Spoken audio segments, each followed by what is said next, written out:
what's up, guys? Welcome back to my channel. Is this better? I think that's better, right? Mm-hmm. Yeah, because I can actually see y'all. I can't really see you, still blurry, but it's better.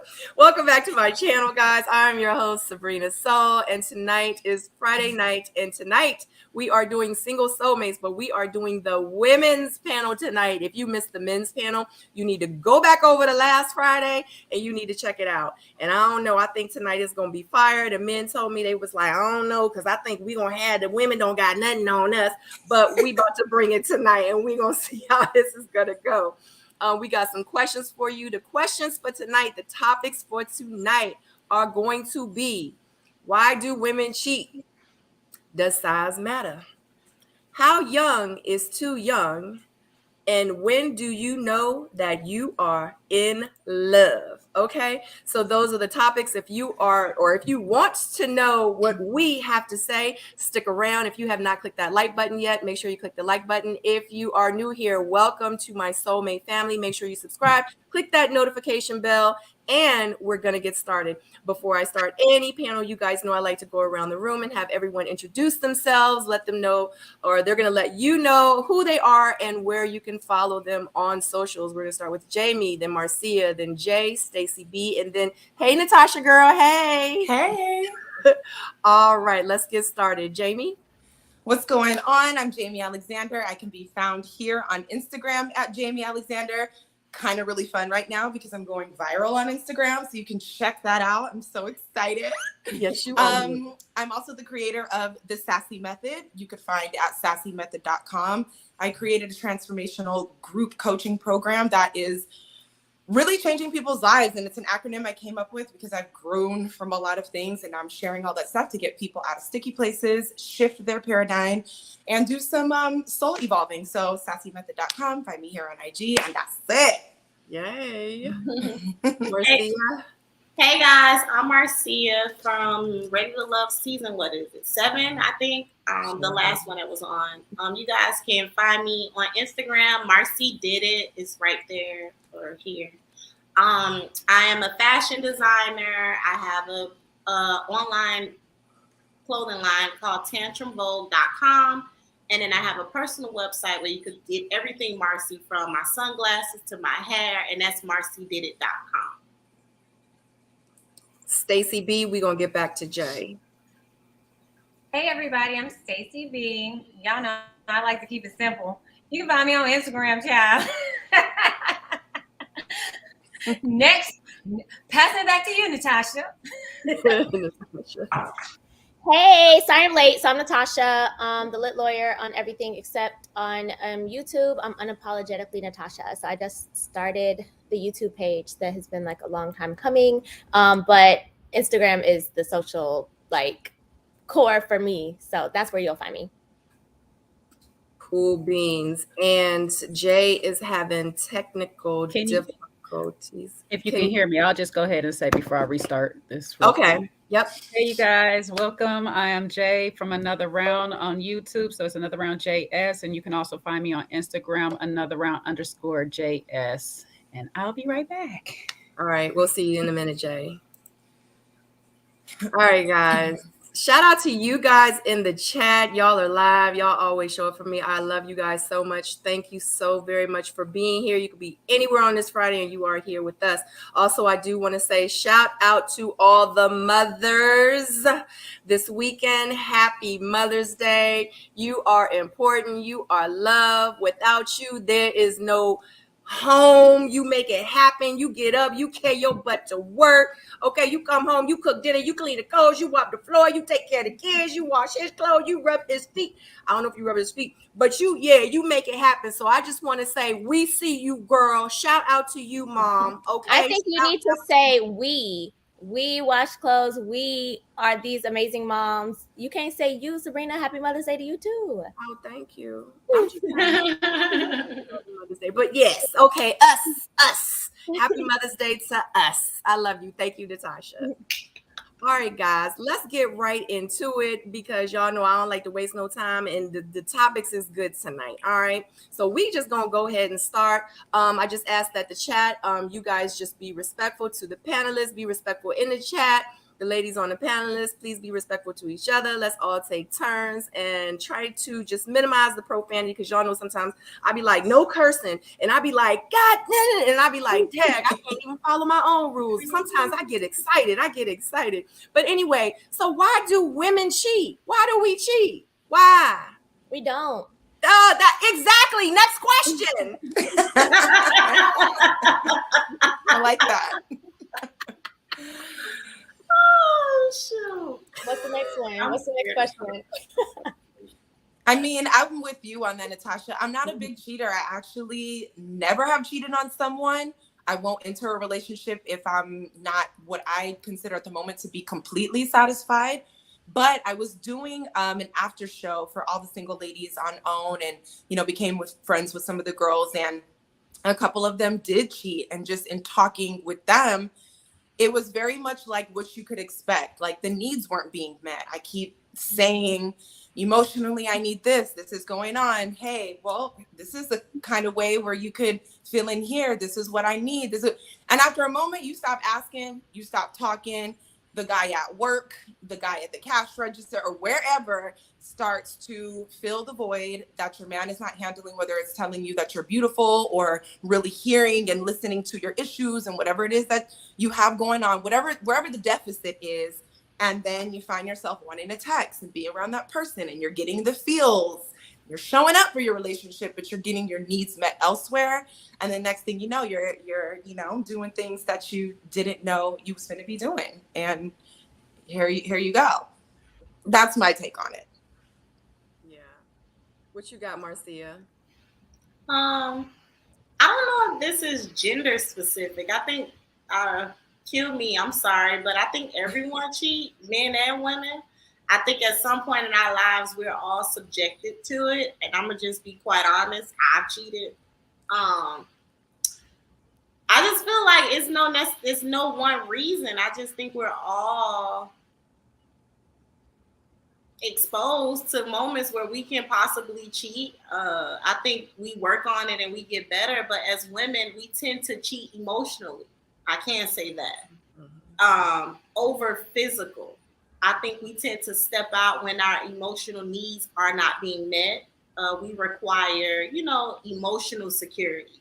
So if I had to pick one thing, because it's a plethora, I would go with emotional deficiency.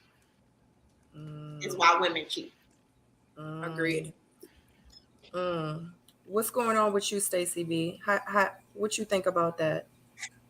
Well, I've never cheated. I'm not a cheater, but I'm also exceptionally single right now. So I don't know if I qualify to be a cheater right now. But because, a girl didn't know enough about enough, y'all know what I did. I had to go look this up. So of course, I knew you was gonna have notes. You know, y'all know the Virgo in me love to know.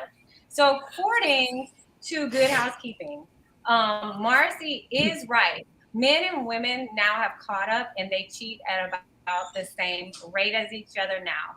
Back in the day, it was cliche and men were the known cheaters, but now women are just as fluid as men.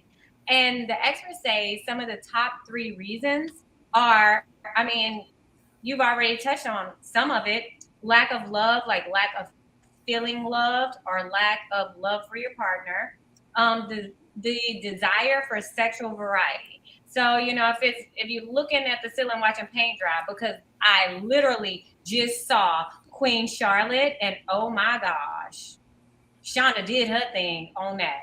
And I go back to the one scene of the lady looking at the ceiling and like, oh my God, I hope this is hurry up and it's over.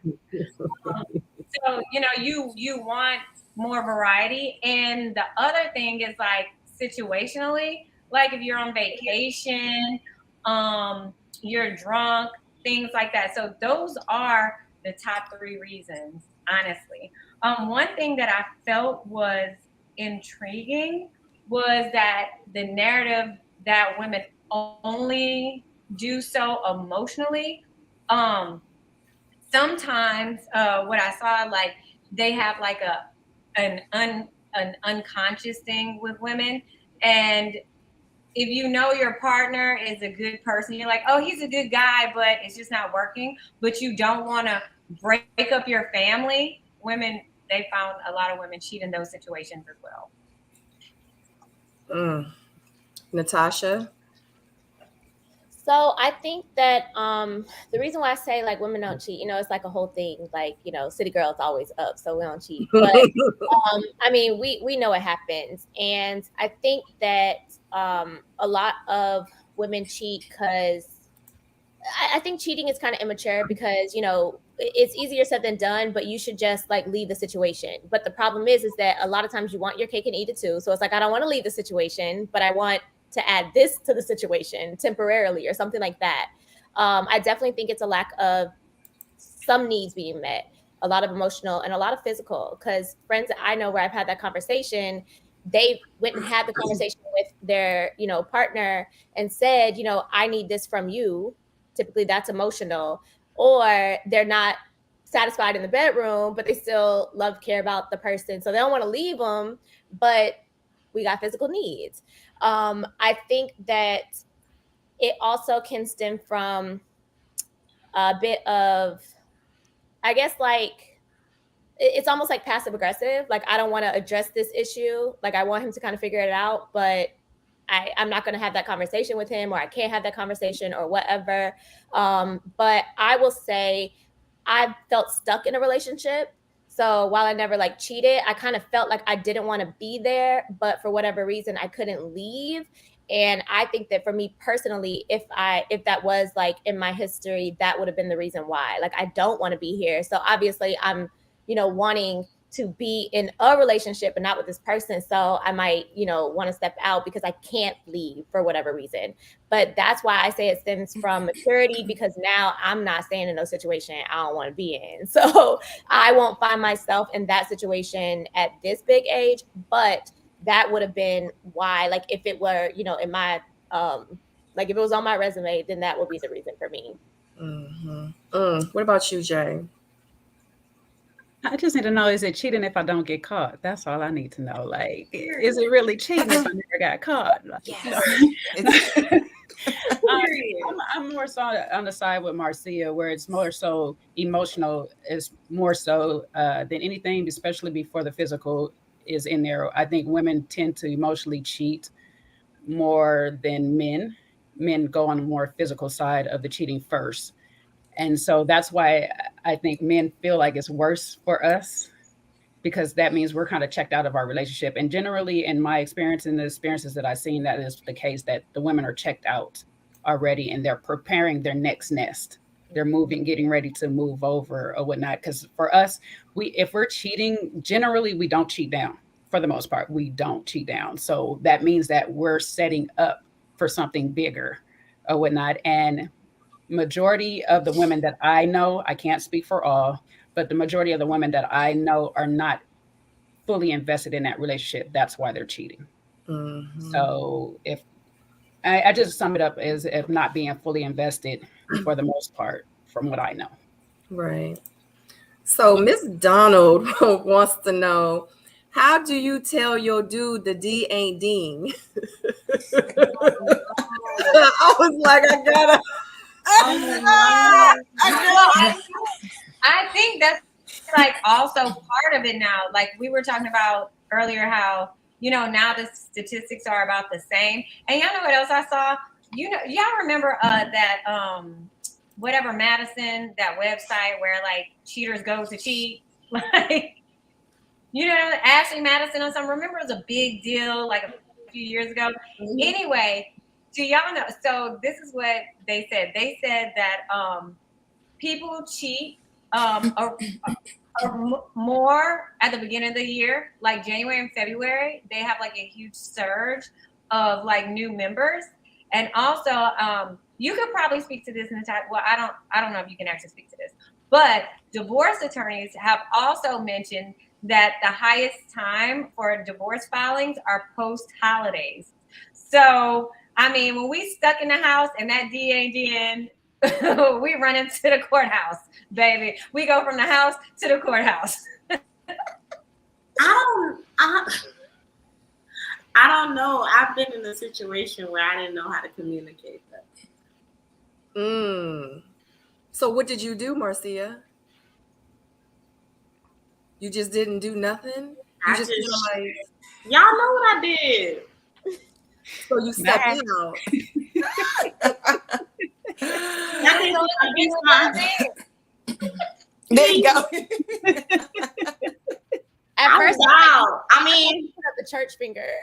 yeah, I thought that I'm a sapiosexual, so I didn't realize how important it was physical. But when it was bad, and I didn't know how. I'm a good communicator. I'm never lost for words. But you know, we nurture the man's ego, That part. and it's tough because it's like that ego. You feel like you bad, like you did something. Like, what do you say? Okay, I don't know. so I know I have a friend that had this issue with somebody, and I personally had this issue with somebody myself. I think a lot of times it's on the level of how much I'm invested in you. Because if I'm not totally invested, I'm like you, Marcia. All right, we ain't got to worry about a conversation. So you're right for somebody, just not me. That we'll leave it alone. But if I'm investing and I just feel like today you're having an off day, are you okay? You got a lot on your mind, because I have learned over the years that men, when they do have a lot on their mind, it messes with the rest of their body. And so sometimes they can't perform up to par or whatever. But a lot of times I'll be a dead fish. So you kind of know. I just can't fake it. I cannot do it. I do I not. can't even do that. I'll be like, just go ahead and stop. Just stop. They'll be like, what? I'll be like, just, I'm good. Or I'll be like, no, just, yeah, no, I'm good. Just stop. Just like I can't. I don't know. I think that's just. I don't know, because I would think that you're like that too, Jay, because you're a Leo too. Yeah, You know what I'm saying? yeah. Like I don't know. I'm just one of those people, and it took me a long time to get to where I am, though. For me to be like, I'm gonna just say how I feel. I'm gonna say it is just what it is, because I would want someone to tell me, like, you just not doing that right. Like, I'm just not feeling it. Like, it's just not giving what it's supposed to give. I like you though. I think you cool, but you know what I'm saying? Like, I What can't, that mouth do. because I'm not a cheater either. Like, I'm not gonna cheat. I'm not gonna, because I'd be like, I'm not gonna add another body to this body because this body ain't bodying. You know what I mean? That's just me, and I just can't. And it just takes a lot for me to even get to that place for me to feel like I even want to like kind of give the cookie up. So I don't. Oh, sorry. That's just I feel like I'm a little in the mix of all of you. Like Sabrina, when you said, you kind of have to grow to a certain space to be able to speak up in a particular way. I think, if something wasn't going a particular way, I'd probably fill in, because generally I'm not messing with somebody that I don't actually have a thing for. And I think, Jay, you said that it depends on how I feel about the person and how invested I am in the relationship. So if I'm there and we're doing all that, I'm invested, and I get that moments happen. But I'm also okay with, it can be the way you say it, right? Like, oh, I really like this, or when you do this or that, like to play with the ego a little bit, but still be very clear about what your needs are, and finding that fine line and sharing, like, okay, I really like when you do this, or I really like this, or I saw this and was like, can we, but then I think too, in our own power, at a certain point and in a certain level, we really can change the dynamic in the bedroom depending on how we're feeling and what kind of energy we want to put off. And most of us really know how to satisfy ourselves anyway. So, we can make you a prop real quick. Like, there's just a lot of colors that we could play with when it comes to that, in my opinion. Well, I think that's part of the problem. Well, not the problem, but I think that's part of the issue. Like when they were talking about women desire more of a sexual variety, I think like in the past, we were like made to feel like, figuring out what we like, touching, using little toys. Those were like just such a cliche. Like they were like so looked down upon, like, oh, especially Black women, you bet not get caught with a vibrator nowhere near that pillow, underneath that pillow. Like it was so crazy. So I think that now women are in a place where you know what you like and you know exactly how you like it, and you are free enough to communicate that. And so when it don't work, when this communication ain't working, I mean, what else y'all want us to do? I think that's another thing too, Stacey, where we are in a space where we can buy accessories to help us out, but sometimes that hits their ego as well. Like if you're in a relationship with a person and you like, hey, I want to bring this toy in or whatever, and the toy is toying, but they ain't. But I feel like at this age, how he don't know? If he bad, how doesn't he know? Like he has to know. And I feel like I don't want to be in a relationship like that with anybody that I can't be open and honest. Like I would want him to find a way to have a conversation with me. And if the approach is off and my feelings are hurt, we can move past that. But what we can't move past is you using that as an excuse later on. And you never came to me and had a conversation with me. So if I was in that situation, then I would try my best to like word it in a certain way. I don't think I could personally say something during. Like, I don't think I could. I'm not leading up to that. Like, I don't know I could do that. But I would absolutely have a conversation because I would approach it from a place of, well, he cares about me, so he wants me to be satisfied in this relationship the same way I want him to be satisfied in this relationship. So that means that, you know, I have to have this difficult conversation. If I felt like I didn't want to have the conversation, then that means that there's something emotional, like there's a divide there anyway. That means that I ain't rocking with this person as much as I thought I was. So that would cause me to like look at other parts of myself, the relationship, him, whatever. So I think it could either be like a small situation or a big like situation, or make me think that something else is there. But I pray for all of us that we never have to experience that part. To answer your first part of that question, though, how he don't know, I've come across a couple of guys, and I hate to say it, that are a bit delusional when it comes to it. And you can tell them straight out, like, this for me is not working. And maybe other women is praising you and all this, but it's not working for me. And he's like, no, we're fine. We're okay. Like, we're not okay. We're not okay. Oh my God. Send help. Send help. Thanks, we're guys. not okay. Thanks, ladies. A new fear is now unlocked. Thank you. I'm scared. I'm trying real hard not to cuss, Sabrina. Oh my God. I told y'all times, and I just want to say my apologies, y'all. Why my whole computer was not plugged in, and it was like dead. And I thought that I had lost everyone. So I am so sorry. Literally, it wasn't plugged up. I was like, what is going on right now? So yeah, but I told y'all sometimes it get like that. We get heated. You start talking, you get in the moment, and you might be like, shit. And it just comes out. So sorry, but we'll just try our best. But I did want to say before I got disconnected, shout out to Cute Browning for the super sticker. Thank you so much. My apologies. I didn't get to it sooner, but I did get disconnected. So shout out to you, Cute Browning. Thank you so much for the super chat. Like I get it. I missed the last maybe 4 minutes of the conversation. It seems like it's spicy. Come to see how the chat is going. I see a whole bunch of stuff about toys and orals, and I don't know what this conversation has turned into, but okay. Are we finished, or are we still going with it? I don't know. Where are we with it? I said my piece. Okay. On that part anyway. Okay. But I am gonna go get my charger though before. I forgot how fast this eats up the battery. I'm already at 50%. So. Okay. Yeah. Somebody said that like if the guy's okay with you using toys, like some guys don't like that. I think it's real telling about the guys that's okay with it. Because to me, that's like less ego, more confidence. Yep. You get it. You understand what's happening. Yep. I'm liberated. You okay with it. Yep. My pleasure is a priority. Exactly.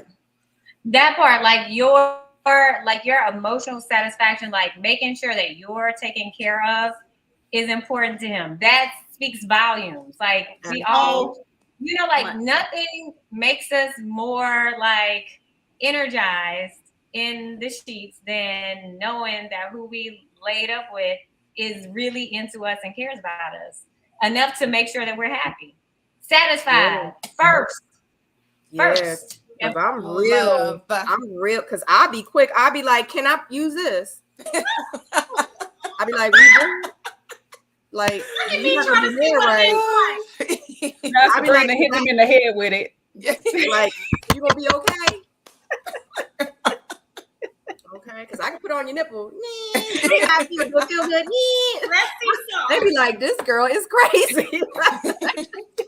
I'm just real fun. I mean, because like I'm just a realist. Like I'm just like we telling it all, Sabrina. We telling it all. Yeah, like, but that's what conversations like this need to be had. You know what I'm saying? Mm-hmm. Because people act like these conversations are so taboo. Like me and my daughter, we talk about certain things, and I just don't want her to ever feel sheltered as I did growing up. Mm-hmm. You know, especially with the internet and all this other stuff that's going on. Like these are the conversations that need to be had. These are the open conversations we need to have with our men, with our women. Like we have to be honest with each other. Then we probably won't be stepping out. We probably won't be over here looking for something that she not giving. Well, if you communicate to her what you want and vice versa, then maybe, you know, she's willing to do it or he's willing to do it, but you won't know unless you tell each other. You know what I mean? So, facts. Yeah.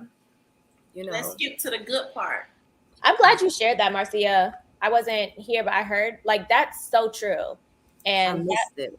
Like the ability to like, I don't know, gather like other information or see things from things that people are okay with or that they encourage, because I want somebody who cares about my needs the same way I care about theirs. Yeah. So like you got to put your pride to the side sometimes. Yeah, I think naturally, like thank God for these, right? These panels, these platforms. Thank God for all of you women that this is so revolutionary in a sense, because these things weren't spoken about and it was nowhere for you to get this information. But before it was like society has always told us to please. Society, since we was little girls, told us to get a kitchen set and learn how to play cook before we could really cook. So with your doll baby in your hand. With the doll baby, so you could be a good wife, which is whatever. It serves whatever. But I think if you run into a guy that's okay with you being liberated and understands that your pleasure is just as important as his, we might can get someone, sir. Like. So I saw in the chat someone said, is bad oral sex a deal breaker? And it's like, how your mindset set up? Because it could be bad, but if we as women are liberated in the sense where we could communicate that it's bad and talk you through what's good, it's not a deal breaker. Everybody can learn. You just got to be a student of life. Can I expound on that? I think for me, what would be the deal breaker is, and you said it right at the end, Marcia, you're not willing to learn. Because it's me. I'm not everybody else. And what I like, the next woman might not like. So I need you to learn me. So if you're willing to learn me, then it's not a deal breaker. But if you just refuse to, then that's the deal breaker. Mm-hmm. You said a big thing right there, Jay, because I feel like a lot of guys bring in what the last girl liked. And there's nothing worse than you need to learn about this. Like that might have drove her crazy. Why are we even... That has nothing to do with what is going on over here. So you do, like you said, Marcia, a blank page, like a student of life, you have to see what makes me go. You can't, please don't bring the same exact thing and bring it over here in this fresh new relationship and think it's going to make me do with that. Just even the energy of it is something that we have got to change that. Yeah, we got to tell them. I've said that to someone. I told him, I was like, you eat my booty like you be eating her booty. He like, who is her? I'm like, whoever she is, but that's not, it's, he was like, did you just say that out loud? I'm like, yes. And I'm like, I'm sure, like, and you look like you're, like, you know what you're doing, like, you doing the dang on thing. But you like how she talking to her, right? Like, I'd be like, but you not, like, you do it like you used to do it and somebody else like that. But it's not working for me. It's not like you got to go over here a little bit, and you like over there a little bit, and it's just not working. And then I had to tell him, and he was so embarrassed. That's why I said maybe it'd be my delivery. I don't know. I gotta get back. And then it's like it's like the performance of it. Like this is not a performance. And if you're here and present with me, you can feel my body. You can hear my sounds. You can, because you're connected with me because you're present. She was like a dead fish. What you But I will say this. Like, So if you don't normally do it, don't try to use me and think you are going to impress someone upon me and let it be your first time. Because I've had an experience where I was just like, oh my gosh, please do not. Because this, no. And y'all know the Virgo in me was like Virgo in full time. So I was like, And so then it was like you give constructive feedback and then you come back again and it's like a little kitten licking like a little milk out of a little bowl. And I'm like, what didn't we have this conversation? I was just like so frustrated. I was like, just forget it. Just your head needs to stay above the waist. Right, chat. Never mind. And I was checked out. I was mentally checked out. So I'm like, so it was no more to that relationship because if we're just dating and already, no, I'm checked out. Goodbye, sir. Sorry. Sorry for your loss. No, I had a bigger loss. Sorry.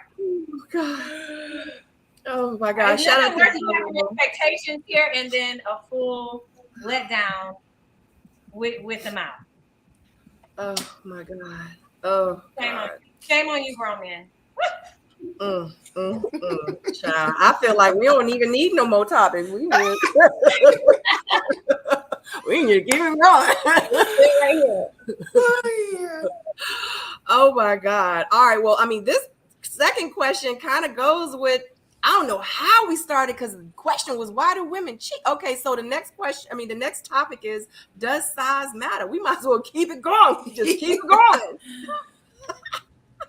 Does size matter, ladies? Yes. Can we expound on that question? Correct. There's like so many nuances. I really thought about it and I was like, oh my God. There's so much more to it than yes or no. The size of the physical, the pockets, and the power matters to me. So hold on, say it louder for the people in the back. No, I'm just the three P's: the physical, the pockets, and the power. So we're going to church tonight. But not you with your little handkerchief. Where you get a handkerchief from? I hope you listening because we are over here manifesting some things. Listen, this is our P hour study group, our good P hour Bible study group. I like that a lot, Natasha. You nailed it. But I like that a lot. So I mean, when I hear the question, yeah, like, you know, I've had this conversation before, and we always think like one thing, but I don't even think, like, even talking about the size of, you know, segueing into from the conversation that we just had, like, yeah, size matters because I don't want you to be hung like a flipping horse. And I also don't want you to have like a little micro pee-pee, you know? So it's like, I mean, it matters, but I think it's subjective from woman to woman because our bodies are different. You know, some of us might like a little curve and some of us may not. So, you know, I don't really know where the position of things are in there, but I don't really want things to be disrupted. But I still want it to, you know, be satisfying. I guess that's how I'll say it with regard to size. But I think that with a general question, like, does size matter? Yes, size always matters, like with so many things, not just the peen. And I'm about to say, we can go on to the next topic. Well said.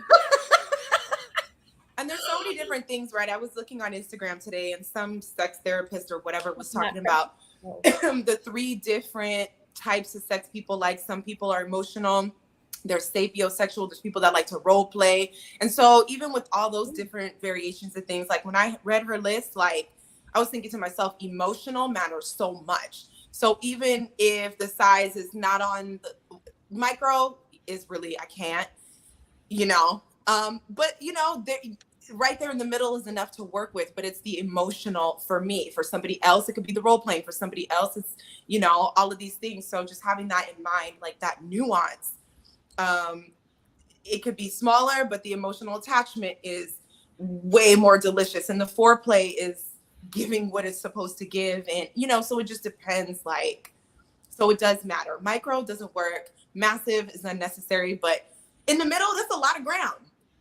There's a lot of ground in the middle. So it just depends. All of the other stuff on the spectrum just depends on, how you get down and what you like. Yeah. What you talking about, Marcia? What the people in the chat said? I cannot see the Oh, chat. it's a lot. It's someone likes girth. No, tell us Someone in likes the chat. someone likes hook, not it's yeah. Y'all gotta help us out. Like, does size matter? I'm gonna be 100. I feel like I'm a Gemini, y'all. Gang, gang. So it just depends on the day. But I when I say I'm a Gemini, it's because it's layers to my answers all the time, and people get confused. But I feel like it's an equation, right? And just like you just said, like at the end of the day, micro penises, it matters. Nobody wants it. Sorry, go home, right? But once you get right outside of micro and you're very much providing emotional support, you are emotionally intelligent. When you walk in a room, people listen. When you speak, people sit up. Like, the right outside of micro just became big energy. So it's an equation. It's an equation for me, y'all. For me, it's an equation. So size does matter, but like Natasha said, a lot of other things matter.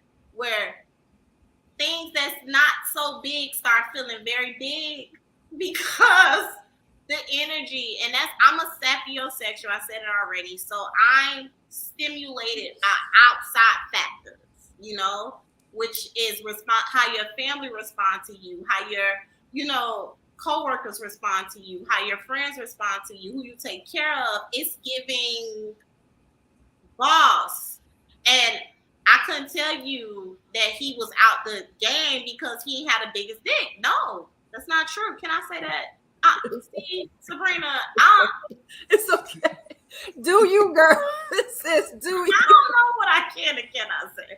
But yeah, so to sum it all up, so you go to the next person, it's an equation for each individual. I think micro penises it matters. I'm sorry. But right outside, if you fall right outside of micro and you have all the other factors that finesses the situation, you know how to take care of a woman, you understand our love languages, your family, you take care of them, your friends respect you, and you have all that bullshit on you, game on. Honey. I love it. I'm here for it. Jay. Mm-hmm. Oh, you know what? Let's do Stacy. Let's do Stacy, and then we're gonna go back to Jay. Somebody said You coming to me because I'm about to put some statistics out there, huh? And after your statistics, I know Jay is gonna summarize it up. So I'm glad you spoke about emotional, like how emotional connections give men big D energy, because honestly, like what I was looking at some studies. So typically, both for men and women, our perceived and ideal measurements are not what's average.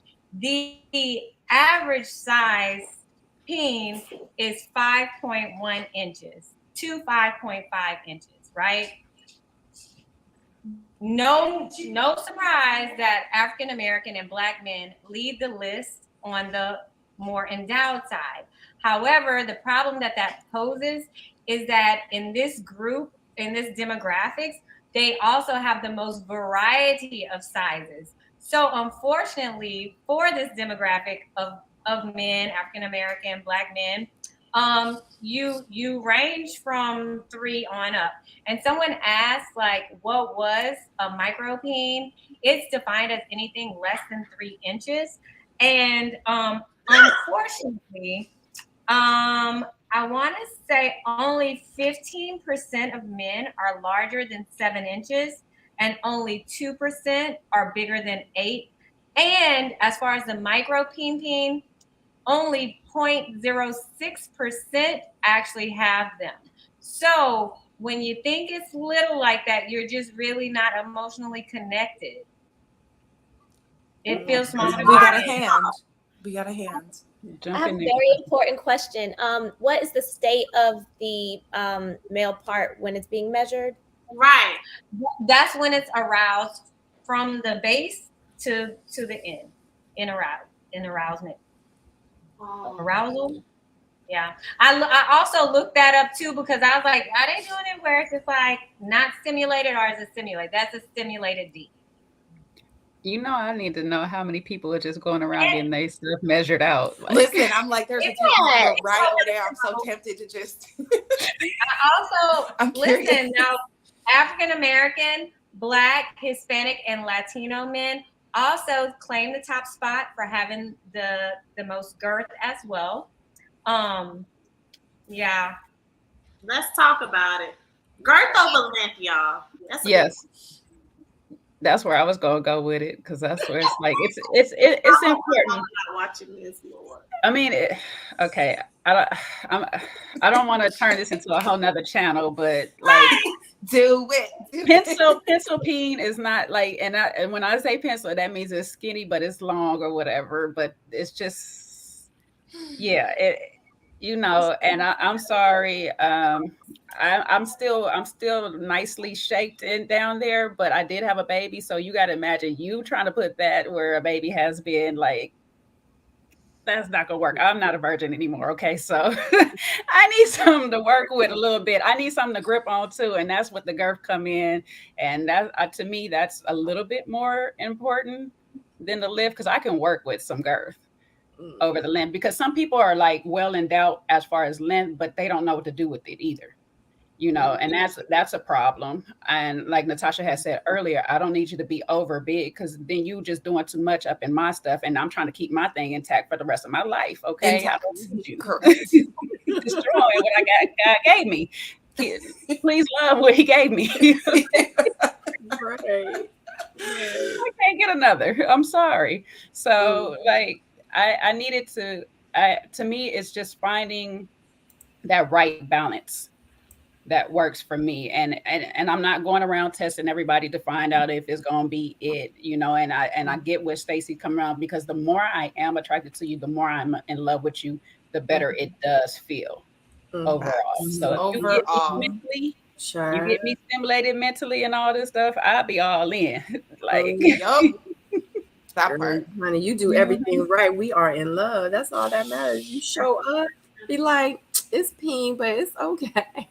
I love him though. It's okay. I love him. He got that BDE with that peen. I'm sticking by him. I just saw a comment. Somebody in the chat, Graham, said that most men measure their D when they're young. But what I saw was that unlike us who like where we start slowing down around like our period age, guys can continue growing until their early 20s. They're deep.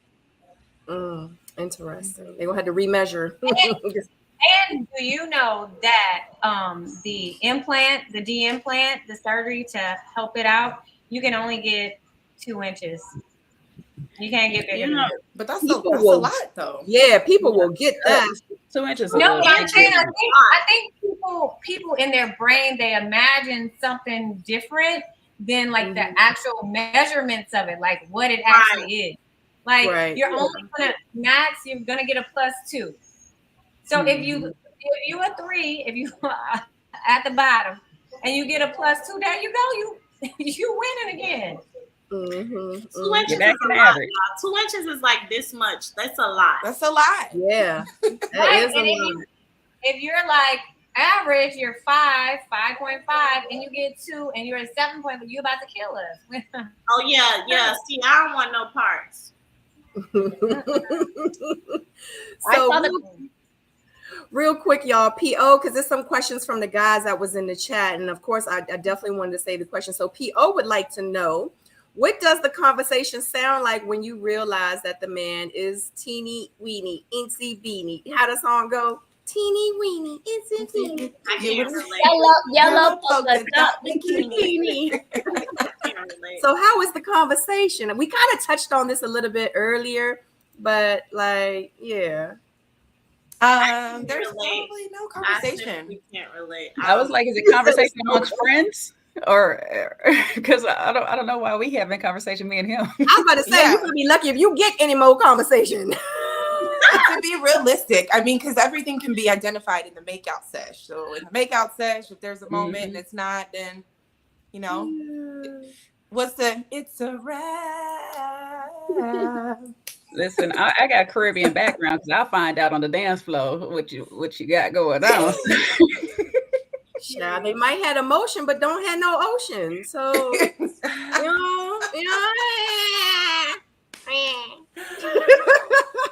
So magnetic repellent would like to know, is it true that foreplay starts throughout the day? Yes. Absolutely. And the week before you touch down, yes. Mm-hmm. The better you are at it, the better things are for you. Mm-hmm. It's like that saying goes, like we all know that most of the time we can see an attractive man, but he always talks himself out of, because it's a yes in our head when we see you. Yes. It's a yes in our head already when we see you, but you tend to talk your way. So if you got good game to get us going throughout the day, then we're already like yes. But you could say something, we'd be like, okay, you know what, I'm good. That's quick.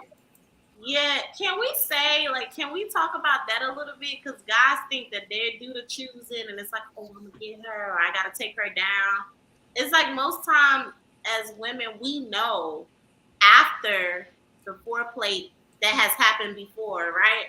It's kind of like, okay, it could be a week out of dating a guy or whatever. You kind of, before it even happened, you kind of know because the box are being checked and the swag is giving what it's supposed to give. It's like, yes, sir. Mm-hmm. It's on my dime at this point. My dad used to have this saying that I'm hopefully I say it right. He say men are by choice and men are by design and women are by choice. He'll say that a man can call 10 women and he'll be lucky that one of them shows up at the door by the time he gets off the phone. But a woman can call 10 men and 9 of them be at the door by the time she get off the phone with the 10. Or 11. I heard 10 walking down the road, and like, where y'all going? And I'm going too. You want to come too. And I think there's a lot of factors. Like, I get really weird about the way people smell or certain things, like the pheromones. Like, there's a lot of stuff that has to match in order for me to be like really into it. So yeah, because there's been dudes, he looked good, but there's just something about him, or he talked funny, or he smells funny. I don't know. It can get really picky, unnecessarily almost. But it either meshes or it doesn't. I think that's our own shaming mechanism in our head. So we don't be out here just hopping on everybody. We just like, we got to find a reason to be like, but sometimes the smell just don't match. I just be like, No, I think we get the it quick. Like people be like, what's your deal breaker? And I'd be like, oh, smack when you choose. And they'd be like, no, but I mean like, what's like the one thing that like, if a guy like doesn't matter if everything else is right, like it makes it a no, smacks when he choose. Like that's a no for me. Like it gives me the ick. And there are other things like you beat someone. Oh, I'm on mute. No, I can hear you. Sorry. No, you're fine. I just thought of something. Sorry. But I think that like you said, like the smell or something can turn us off, and we don't really know what it is. But then it's like we try to move past it, and then it's just like once they give you the ick, it's like I don't know. Like a guy could be fine, and then I get the ick, like something wrong with his personality, and like you look at him and you be like, dang, his head was always shaped like that, or he always looked like that. It's like all of a sudden they just slowly but surely like the looks just start to like fade away like before your eyes, and you're like, I'm not picking up the phone no more. My ick, y'all, just to randomly say it, my biggest ick is dirty fingernails. Mine is too. That's one of them. That doesn't work. That is not going to work. Yeah, because if you walking around with dirty fingernails, then what else really dirty? And what's under your fingernails? That's what I want to know. What you scratching? That's touching me with those fingernails. There you go, Jay. Because I'm like one of those like I'm one of those like you gotta touch me kind of person, and I be looking at the nails like you ain't about to get me. I'm a germaphobe. I can't do it. Because I will tell you this. I will tell you this. Okay, I know a girl who knows a girl, and I swear it's literally that is the order. Is no, this ain't being side code for nothing. I know a lady, and there was a lady who a guy touched her, like they were hanging out. It was nothing else, and got a yeast infection. I was like, the hell he got under his nails. Was so embarrassed because it wasn't even like no home run. What's that? First base, second base? Like that ain't from him. Like they were in the car going somewhere, and he's kind of playing around, which that should be sexy. I mean, that stuff be sexy. We like women. We feel comfortable with you. We like all kinds of stuff. And sure enough, got her a guy. I said, dang. It's hot in these streets. That's why I stay inside, y'all. That's why I'm right here with y'all. Okay. Shout out to Congo English. Thank you so much for the super chat. He says, great topic. Confirm what I collectively thought. Shout out to you, Congo. And he is a soulmate. So shout out to you, Congo English. Thank you for joining us tonight. Wait, but what's that? What did he collectively think? I think when we were talking about, let me go back up instead of me trying to figure it out. He says pH levels are very pH levels are very important to women as well. Very clean and groomed and know how to heighten his natural smell. Yeah, the pheromones gotta match. Like if I don't want to get in your neck and I need to, it does something. That's the thing, and we're not talking about cologne. We're talking about that bush. No, I just learned this at my big ass age because when I was younger, I was cologne. But when you could lay up under a guy with no cologne or like he been out all day and the pheromones, it's like that's the best turn on. Yes, it speaks to your body in ways it does. It's like, wait a minute, I knew nothing about this. This chemistry has went to another level. Yes, like your endorphins just be so happy. Look, and then y'all laying together and you kind of sweating and y'all both smell good together. Yes. Jesus. Sienna. Make me want to get pregnant. Damn. And I get pregnant, Lord. So on that topic, since we're all women here, I do want to say that when I talk to a guy, either it's like someone that I met with the intention of dating or male friends, and I ask them, like we're talking, I typically bring up the conversation about pet peeves because I want to hurry up and tell them that I do not tolerate smacking when you chew. And so many of them have said hygiene for women. And after hearing it so many times, I'm like, yo, what do y'all be going through? Because I thought that, all my friends were all clean. The stories I have heard, no, not just that. And go. Oh, go. I know exactly what they're talking about. I grew up as a dancer. I trained ballet, jazz, tap, hip hop, everything you can name. And I learned at a very young age that we have a delicate flower.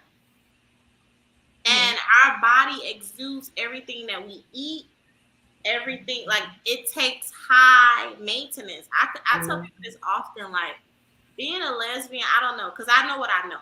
Like, I know what it takes to maintain me. I don't try to shy away from being high maintenance. I am, goddammit. It takes a lot, And so when I hear men say that, I agree with them, because at the end of the day, we've been in the restrooms at airports, in public places, like, girl, all experience that. Ashamed. And you be like, what the fuck was that? Like, yeah, I feel like that's always so rare, but I'm literally hearing about this, and I've been asking more, like expounding on that more, and they're like, the breath, the not just sit down, the hair. Yeah, like they don't take pride, they don't shower daily, and I've just been like, because all the women I know, not me, girl. I know exactly what they talking about, because I grew up in that dance room, and I witnessed some things, from just hair, from, like you said, the breath, the body odor. And I hate, my pet peeve is freaking body odor. So I am a psychopath about body odor. That's my biggest thing. I don't care who you put in front of me. If he don't smell good, outside of the cologne he put on, I have a problem. So Mm. yes, body odor is huge, and I think as women, we're high maintenance. We're precious, It's a lot. delicate flowers. You Mhm. know, any wrong if we're exposed to anything that don't agree with us, we're fucked. Yeah. And It's it does. nothing It takes a to lot say, of work. it's about our preciousness. Go ahead. Yeah.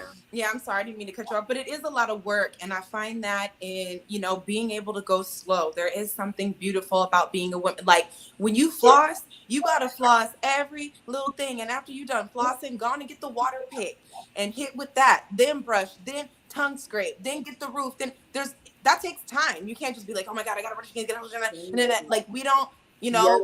if you decide to wear wigs, they got to be washed. If your hair is underneath, it has to be Blow washed. You dry got to your let it breathe. braids. You got to, there's Blow just dry so braids much. under there. Huh? Yeah. Yeah. I said, Yeah, you can't just be you gotta rushing blow through dry things. you gotta blow dry your, like, when, and I've asked, I don't do sew-ins or anything, but I have smelt like when it smells like you left the windows down in the car from some of us. And I was like, girl, you ain't blow dry like underneath first, like, because I can smell it on my way. Like, that was crazy to me. Like, what it's doing. we were talking about it earlier, Marcy. Like, I was like, when you were talking about your breath, your hair got to smell good. I'm like, oh my gosh, like, I had never known that, like, I had never smelled something like that before, ever. Yeah, because they're growing a mole under there from letting it sit too long. No, You that can't is what's smell it because happening you've though. been doing it and you can't smell You've been doing it yourself. too long. But Uh-huh. another thing that happens too, I know a lot of people, the ladies are saying that men throw off your pH, but that's after. But there's Right. men are talking about prior to it. And then there's one Before. thing that I learned that I had to learn the hard way is douching. You should not, as a woman, you should not be douching or whatever. And I didn't know that at first when I was growing up. And so it took my doctor to actually tell me to stop doing that because it was creating yeast infections and stuff because you're trapping water Mhm. in there that doesn't belong in there. So your body naturally does it on its own. And that's what you need to know when your body's naturally doing it, because then you start seeing if there's colors or smells that come out of there or whatnot. And then you might be pregnant because sometimes smells come out when you are pregnant. So you might want to go test if you're getting a weird smell out of nowhere. Yeah, you And might. drink your water. Stay hydrated. Yeah. Drink We water. do I was not not saying drink detox. your water. Yep. Detox every But so you know often what? too.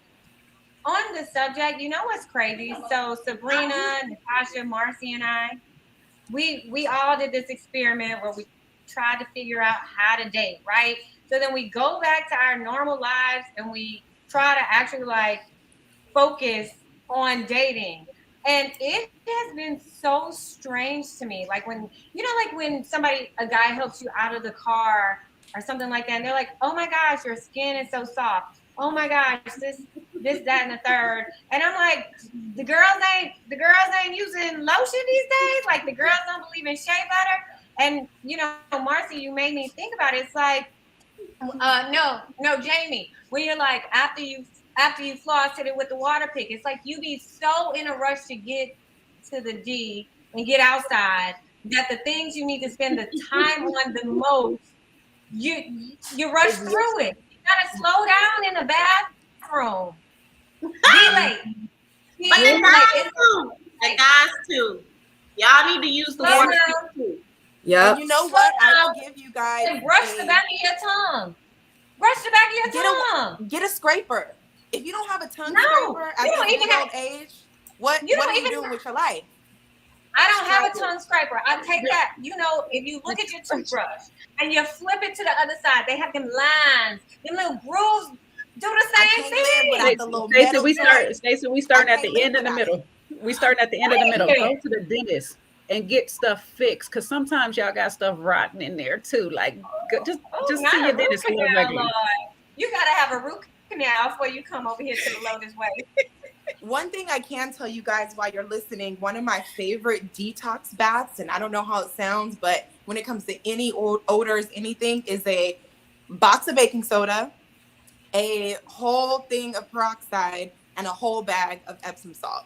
Like, that's just going to clear your whole, it's just like the ultimate detox bath. So that's just a little side if you want it, if you need Interested. I'm so creepy. I use Ditto. What do you use? It's ditto. It's it's like an antiseptic or whatever, but you pour like a little bit into your bathtub and stuff, and it just like Just helps everything. detox. Yeah, Mm-hmm. detox you out. I think a lot of women just need to stop wearing underwear, and that'll fix a lot for them too. Yeah, that too. Yeah. So I mean, I'm not putting my business out, but I'm just saying. No Tony's Fridays.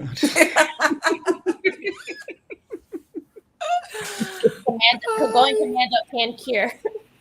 That and tight, wearing too tight Yes. underwears too, because you're cutting off circulation and airflow. So Right. Sabrina, you quiet. Like I'm listening. Let me tell you something, because I'm hilarious just by myself. But y'all are, look. Why Tina in the chat?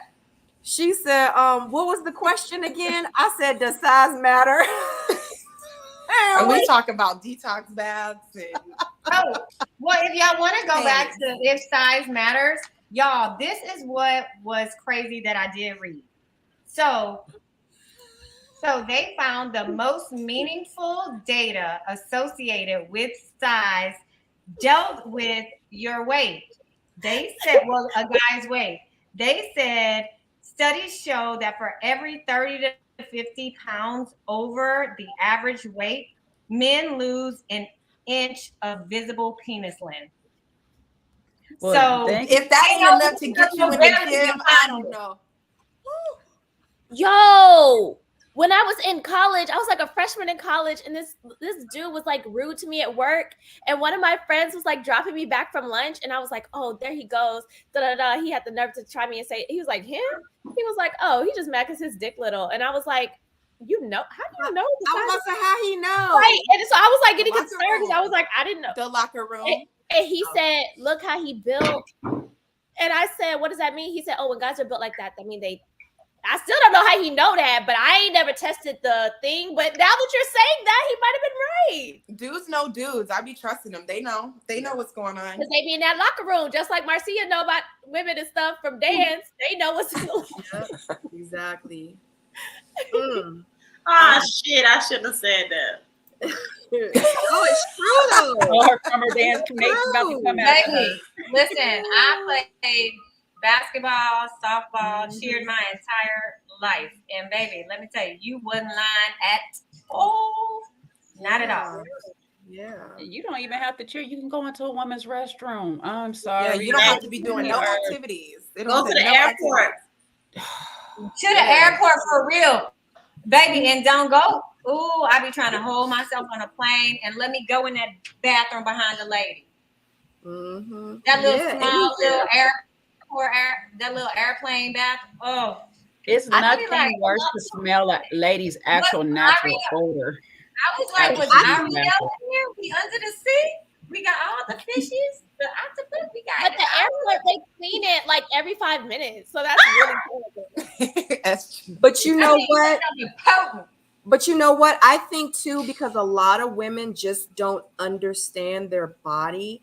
And I hate to say it because, you know, I'm a woman. I've had issues before. You know what I mean? I've had yeast infections. I've had bacterial vaginosis. So it's like, I know what bacterial vaginosis smell like. And I know I have gone into bathrooms and I have smelled. But as soon as that happens to me, I'm like, I need to go get me some, what is it, metronidazole, like right now. You know what I'm saying? Or whatever. They Talk about that. Fluvac or whatever it is. Because I'm very sensitive down there. So I have to be careful of the detergents I use and the soaps. Don't use the hotel soap. So I'm just real sensitive. I travel with a bar of Dove. I can't use, I'm like you, Sabrina. Me and you talk about how we're so similar all the time. Like I have to travel with my own Dove. I have to use the all free and clear. I can't use Gain. I can't use anything. And when I'm somewhere where that happens, I'm like, Natasha, I can't have no draws in because like, hey. Exactly. But it's a lot of women, I think, that don't understand their bodies. And that's the point that I was trying to make. And I don't think that they understand that that's not normal and natural. Right. You know, because I've gone I have, like when I was in college, like I would go to the bathroom after a certain female, and then let's say a week later I'd go in the bathroom after her, and she has that same scent. And I'm like, she just doesn't know. You know what I mean? Like we have a natural scent, but then it's scents that's just not so natural, you know, and they need medication. They need to get it taken care of, but I don't think that they know. Yes, Marcia? So you guys know I'm a hairstylist as well, right? So you know the after air, like you could pass by someone in the club and they have the after Not air. the after air. I call it after air. Like, ooh, this after air smells good. Like I work really hard on my after air. Like, right. Me too. I get it. It come from your head to your soul. Like your hair has to smell good. You have to smell, and it's not something you could like try to hide, you know? No. So like as a hairstylist at a young age, this is what I was braiding hair in high school. I was doing all the natural sew-ins. So I already knew. So I learned about after air because people will sit down to get their hair done and I'm over them. And at some point I felt like I had to share, Sabrina, what you just said, what I knew. Cause my OBG is in my phone. Like I text her. Like we have a relationship. Like I don't worry about my. So you know when you do someone's hair, they flop down in the chair and you're like, oh shit, that ain't normal. You gotta go to the doctor, girl. Like yes. But to your point, a lot of men and women think that foul odors are normal. Yes. Oh. Because they're trash. No, Stacey, we're not going. It's not that. It's like it's like a homeless person, though. It's like I don't need I know you don't. But like real talk, it's like a homeless person. They don't know that the smell that they're carrying around. They're so used to it because they don't realize their own stench. So that's the thing. They need people like us sometimes, or you need to ask people that you're around. Hey, do you smell me? That like. Be comfortable. Or if you're the friend, seriously, tell them. I know it sounds weird, but it's like when I'm with my man, it's like, does something smell weird? Like if I don't smell it, I need you to tell me because some people are naturally born with diseases that they can't rid the smell, and then other people carry that. Unfair. What did Stacey say that was bad? I say because them people. Well, let me clean it up because what I mean is there's a generation of people that are just like they just don't give an F. Like they do whatever, they go and they have no sense of care or concern about their health, about what's going on, and they just throw it all around for the rest of us to smell it. The other thing is there's another segment where we don't know any better. Like we were talking about the airport and stuff. That can be cured if you just wear a panty liner though. If you wear a panty liner, when you're sitting down on a long flight or whatever, and then when you get to the airport, take it off, freshen up, and you good as new. Like it's like little stuff like that, and it's such a shame that these grown people don't know how like basic like what you call it, sanitation, like how to be sanitary. But it's important to find you a good doctor that is going to be thorough with you. Like my doctor literally would give me a mirror and like, look at yourself. You see what's going on in here, know yourself and stuff. Like this is not right. This is what normal looks like. This is what it's, I know, but it's not common. It's really not. It's really not. Friend, where are y'all's friends that are? That's what I'm. No, but that's what I was saying as a hairstylist. When people flop down, I take the opportunity. I take the opportunity to connect with them, not make them feel bad about it, and be like, listen, like, and it's so holistic stuff too. Like, tea tree oil is your best friend. Like, you know, apple cider vinegar. These type of things to maintain a healthy. I call it tutu, right? It's a precious flower, so. We shouldn't feel ashamed or anything. It can't be exposed to anything. It can't be exposed to bad germs, bad men, bad environment. You know, your laundry detergent could throw you off. Don't fuck with the hotel soap, y'all. It will ruin your life. Absolutely. So these are the type of conversations, just like what we was just talking about earlier about our self-pleasure and being happy sexually, this is another conversation that needs to be had, that foul odors are not normal. Like, you have to go the extra mile. We are high maintenance, and the vagina is precious, and it requires a lot of attention and tea tree oil.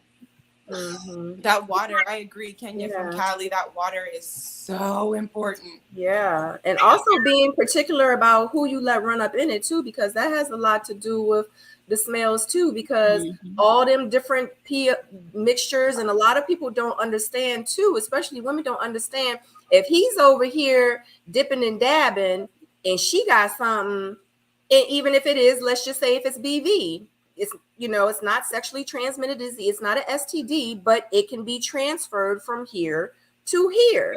Yeah. And then if you like, dang, well, it's not an STD, well, let me go get it taken care of. And then guess what? If you get the medication and then in 14 days he come back and you get it again, that means he's stepping out. So that has a lot to do with it too. Making sure you drink your water, eat your vegetables, and not just raw dogging everybody and anybody. You know what I'm saying? Like, you gotta, if you're gonna watch what you eat and drink, then you need to watch who you allow up in you too. Like, that's key as well. So, but I feel like we should move on, because I feel like we could still be on number one. So, you're right. real quick, because I told y'all, you know, I don't want it to be on here too long, but how young is too young? You know what I'm saying? Because, you know, I'm in the cougar age. I'm in the cougar state. But I do want to say too, Congo English says that he has a question for us. So I'm waiting for you, Congo, to put the question up there, but I did see it. Thank you so much for the super chat. So when you put your question up there, let us know. But yeah, so how young is too young? Because I feel like the youngest I'll go is like 45. That's the youngest. Like, I can't do it. I got to be mentally stimulated or something. I can't, like, I don't want no boy toy. I got older than you. I mean, what? I said the youngest you go is older than you. How's that working? What are you talking about? That's younger. 45 is younger than me. I'll give you a compliment, girl. Oh, thank you. I'm in 23. I'm only 28. Oh God. Oh, real quick before we get into it, because Congo did. Thank you so much, Congo. Golly. Yes, Congo. Shout out to you. Period. He says, excluding his income and physical attraction, what is the biggest challenges when dating sincerely? Emotional unavailability. That Bingo. Can we get a slow clap?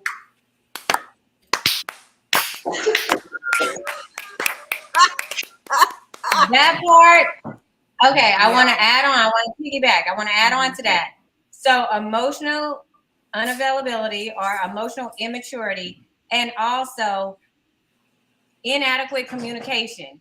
You know, like, I feel like sometimes we're not trying to argue. We're just telling you what we like, what's the problem, whatever. Like, we tell you in a matter-of-fact way. Like, it's like, hey, this is the problem. What we're going to do about it? Let's fix it. And then people, like, guys be so mad, like we're arguing, or like they can't receive that we're trying to improve our situation.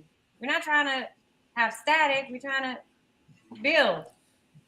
Either that, or I've heard from some people like that the ego kind of gets away in a sense. And even if it's subtle, they just be like, she's not going to tell me how to do this thing. Like, they take it personal, like, as opposed to, you could say it with tenderness. You could put it on yourself. Yeah. It don't matter how you shape it. If it sounds like you're going to try to tell them how to show up, and they either think they're doing this or that, the way they take it, it's almost like they take it out on you. Like, I'm not gonna. Child, I'm like, dang, you could my last situation. Yes. Child. Like, so I don't know, but the communication, you know, I do a lot of chats on my channel about stuff, and I know that it's hard for both of us to communicate, but when you say emotional unavailability, which I also could throw in there, emotional capacity, it almost seems like a certain amount of men don't really know what to do with a woman. This isn't a homegirl. This isn't a family member. Right. This isn't it's very like you have to be taught how to deal with a woman, and it's different than your mom, your sister, your niece, your aunt. Like the way you relate to family is not the same as relating to a woman. And I'm just kind of wondering where the disconnect is there. I know a lot of men didn't have fathers that taught them certain things. They didn't see the example of how men treated their mothers or how that looks. But to me, there's something in the miscross of like, okay, but like I'm a woman, like this is kind of like how it goes. You have to deal with me differently than any and every other woman. I'm not your daughter. You know what I mean? So I don't know if there's some kind of mix up there, but with the emotions and how to show up as a man for a woman and a man who is looking for a wife, I'm seeing a lot of confusion in how to show up. So Congo English is saying that emotional and availability is very generic. He's like, he needs some examples. Okay, well, I said it, so I could give an example. When I said the outside of financial and career and all that stuff, what's a challenge? I said emotional availability, because not for all, but for some men, especially Black men, they don't know how to show up and express themselves. And it's a challenge, right? Both sides, as a woman, as a man. The only way we could get through the challenge is if you can show up emotionally as your true, authentic self. If you're not prepared to express what that is, I can't work with you. I can't get through anything. And I also can't, you also can't show up for me emotionally. So like, I can appear to have it all together, but if you're not emotionally available, you're not emotionally intelligent. You can't see when I need you. You can't show up. We can't build anything.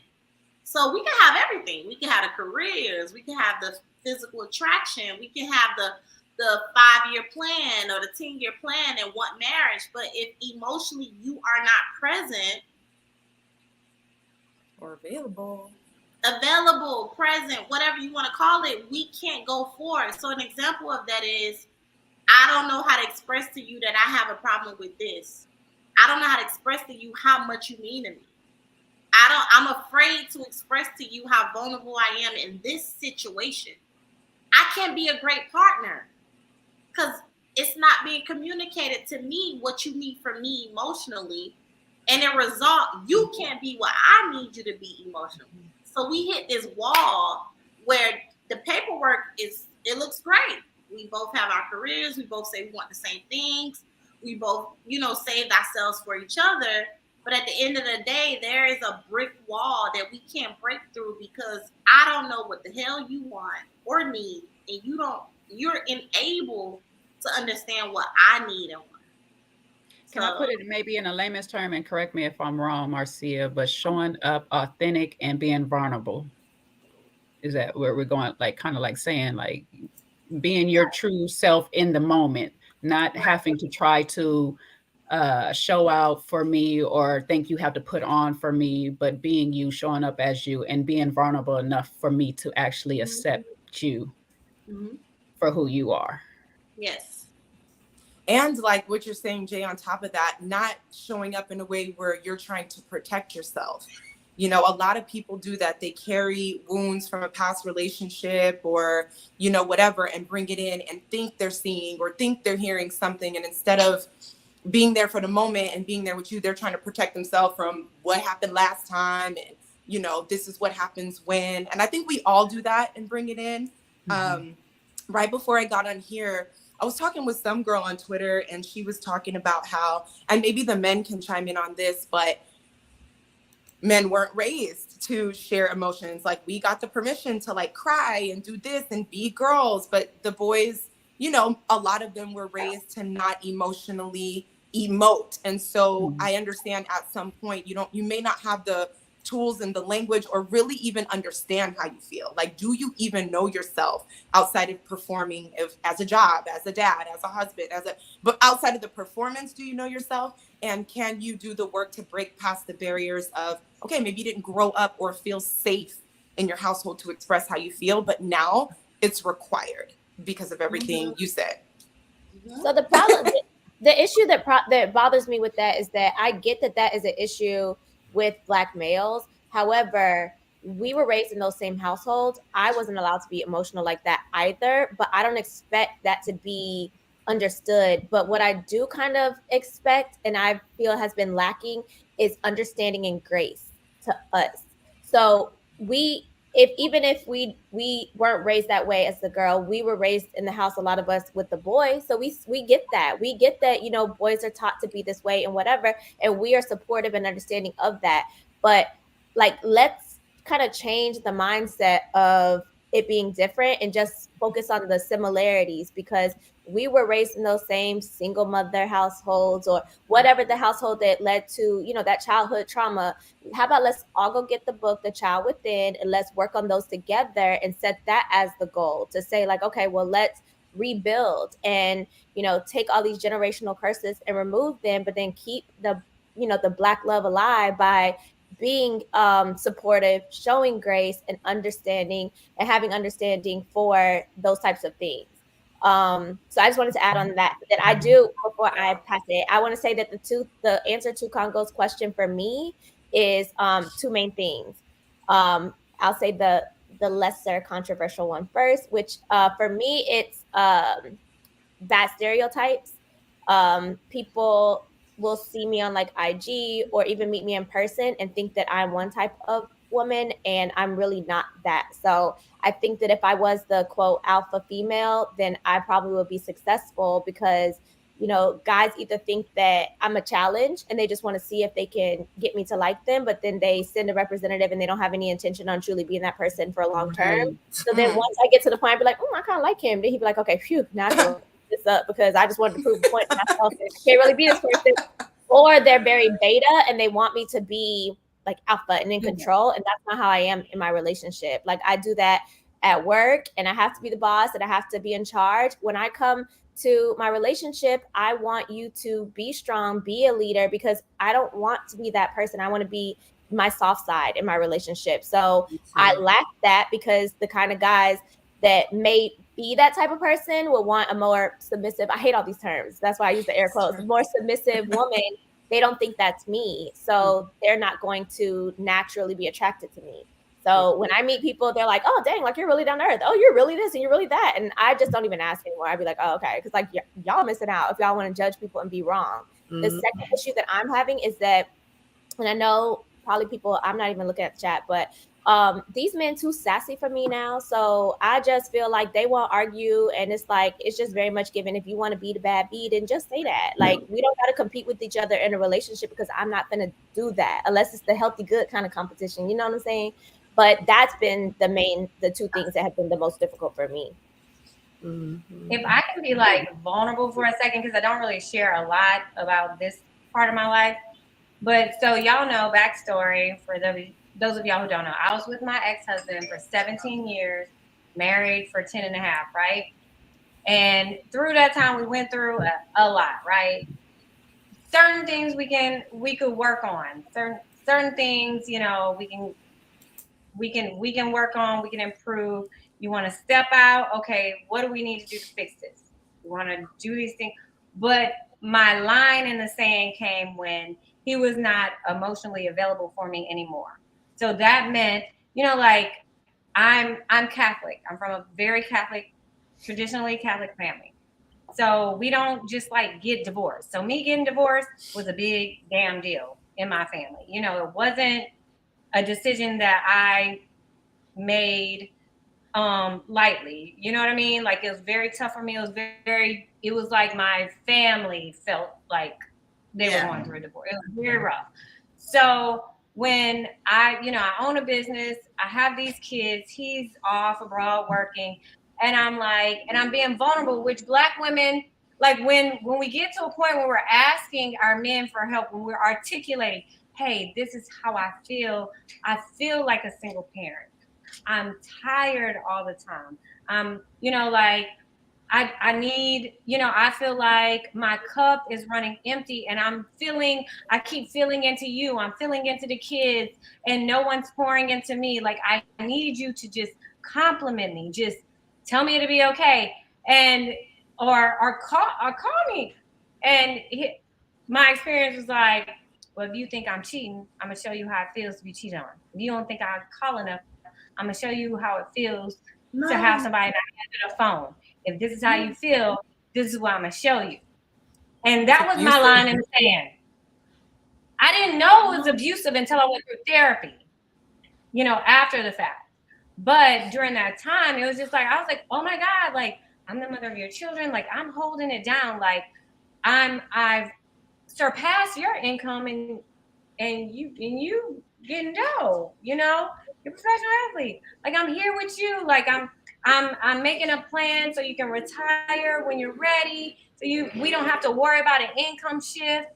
We have taken our kids from, the backwoods and the bayous. They have a better life. I did what I said I would do. My master's, whatever. I said, you have a sunset, your career has a sunset. So I will make sure that when you're ready to leave your career, and we won't have like a gap. We won't have to step down. We can keep living. And I felt like a single mom. I felt like a single woman. I'm in Texas. My family's not from here. I had nothing. I had no gas. I had run out of gas. And when we are saying that emotional support, we're talking about the emotional gas that it takes for us to survive daily. Just give us a little something. And I was getting nothing. And I could really deal with, and we can really work on a lot of things. But when I felt like you didn't care about me, it's nothing left. It's nothing left to say. Yeah. And I think like when we're talking about like the emotional support and stuff, that is what I'm talking about. I'm talking about when you're caring about me, when you're pouring into me. It doesn't even, women, y'all know we're used to eating last. When you're a single mom, you're used to eating last. You're going to make sure your kids are fed first. If you host an event at your house, you're going to make sure everybody that comes over for Thanksgiving, they're happy, they're fed. That's what we go through as women. So sometimes when we're doing all this feeding, we just need just throw me a wing, a flag. Give me something. Give me something. So when I felt like there was nothing, you were unwilling, you were consciously unwilling to give me anything else, I gotta go. Me and my kids gotta go. And I know it's taboo for us to leave. We always say, oh, I want my kids. No, because at this point, mom is going down. So for my kids to be happy, I have to be okay. So for me to be okay, I had to excavate. I had to leave that situation, and and I got divorced, and like that for me, I didn't know it then. I shared, I went through therapy and all of that. For me, going into relationships now, if you don't have that emotional factor where you care about just Stacey, just the girl, if you don't check on me and make sure, hey, like those how was your days? Those matter to us. That does me good. We don't have to say nothing else that day. If you just check on me, I'm good with you all the time. I'm not a phone person. I'm good with you. Just you can text me we good. We in a whole relationship. I don't talk to you every day. All right, God. Thank you so much for. That's what I meant. Like when I'm saying for me, emotional support. Yeah, I appreciate you, Stacey. Thank you for sharing your story with us. Yeah. There was so many comments. Yeah, a lot of comments. So going back, I mean, did we even talk about how young is too young? How young is too young for y'all? I was going to say, because y'all only got me for like 45 more seconds. I'm sorry. I didn't mean to be. No, Stacey, this way I know you was only talking for like 4 minutes. No. If y'all want me to give y'all the legal terms, I got it right here, girl. If y'all want me to know, there's an actual thing called the creepiness rule. It is a real freaking thing, right? And Enlighten us. it states that the youngest you should date is half your age plus 7. So for me, the youngest I can go is 27-ish. Because, I'm right here on that 40 line, 41. That's too young. And the oldest, which is not as popular. No, but that's like anything beneath that is creepy. Which I agree with. Oh, okay. I get what you're saying. My son is That's still 22. too And young. in my brain, I say 22 plus 4. Because if I would have put you in my car on a carpool, you can't ride this car. If you could ride that car back then. It's just, oh. Now, there's another one that's even less common. The oldest you should go is subtract 7 from your age and double it. And that I'm doing it. I want to see some of y'all numbers. You can't be older than my daddy. You're not going to be older than my daddy. You can't do that. And technically, Good. Not doing that. technically, to be a cougar, you have to be at least 40 plus. If you're under 40, you're a puma. Wait a minute. Okay, 40 plus and at least 10 years make you a cougar. I'll go as low as 34. I'll go as low as 34. I think it's easier for me to go up than down. Like, I feel you, but I've been playing with that because I usually never go up, and I tried going up, and I'm not sure about that. So I'm back. I'm back to being down. No. I'm comfortable going up. Look at me. I'm disappearing. I'm going up. Okay. So I don't know, honey, because once you get there, you're gonna be like, when you try to go up, make sure you call me for that life policy. Well, that's because Marcia's still a baby. When she get into cougar stage, then she'll be going back down. She'll be like, let me tell you, them older men, they ain't no better than the younger ones. Let me tell you. No, they better. They just got I have done it all. I have done young, old, skinny, big, rich, poor, homeless, big house, mansion. Time out. Can I say this? Because this is profound. Y'all, a lot of these niggas ain't shit. That's not one of the topics. Young, Jamie, come back. And black. Young, blue, and black. Ain't shit. We all about to be in trouble in these comments. Oh my God. Don't kill me in the comments, y'all. You just gotta pick your poison. So wherever you are in life, pick your poison. Yeah.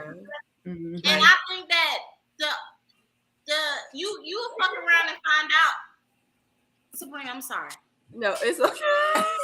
They should be done monitoring by now. They're done monitoring. We're in here. Right. Most of the times you'll mess around and find out that the older men do not solve your problems. They don't. No, they don't. They just as much of a headache. They be in the streets too. It's just not even the point. Cause you more problems. Not even the point. Y'all, time out. The older men can at least offer a lesson in life. They know some shit. They done saved me with my taxes. I ain't gonna lie. They done taught me a little bit. And they could teach you some things. And they are more self-aware.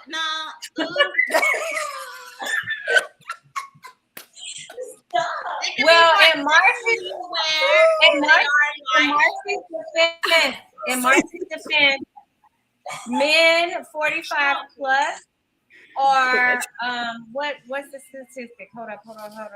We need the statistic. It's like they're 65% more sexually confident. It's something ridiculous. It's ridiculous. It's something ridiculous. I think what you need is somebody that's older here. Big. You need them older here. You need them wise in the mind. It's not so much like the age or whatnot. Because I've met some younger men that up here maturity wise, they're there. Yeah, some of them is nothing, and then some of them is just like everything that's younger. And then I've met some older men that is like still playing in elementary and high school in the mine, and it's like, what are we doing? Absolutely. Right? So yeah. So I want to just give a quick shout out to Dee Dee. Thank you so much for the super chat. Y'all gotta give a dance for Dee Dee. Wow. She says, I'm gonna give you some statistics. That's Marcy, you missed it again. She said, continue to thrive, ladies. Thank you so much, Dee Dee. Shout out to you for the super chat. Wow, I appreciate you so much. Marcy, and the rest of y'all should hit the thumbs up because that's free. But shout out to Dee Dee. Thumbs up, guys. If you haven't hit that thumbs up, it is free 99.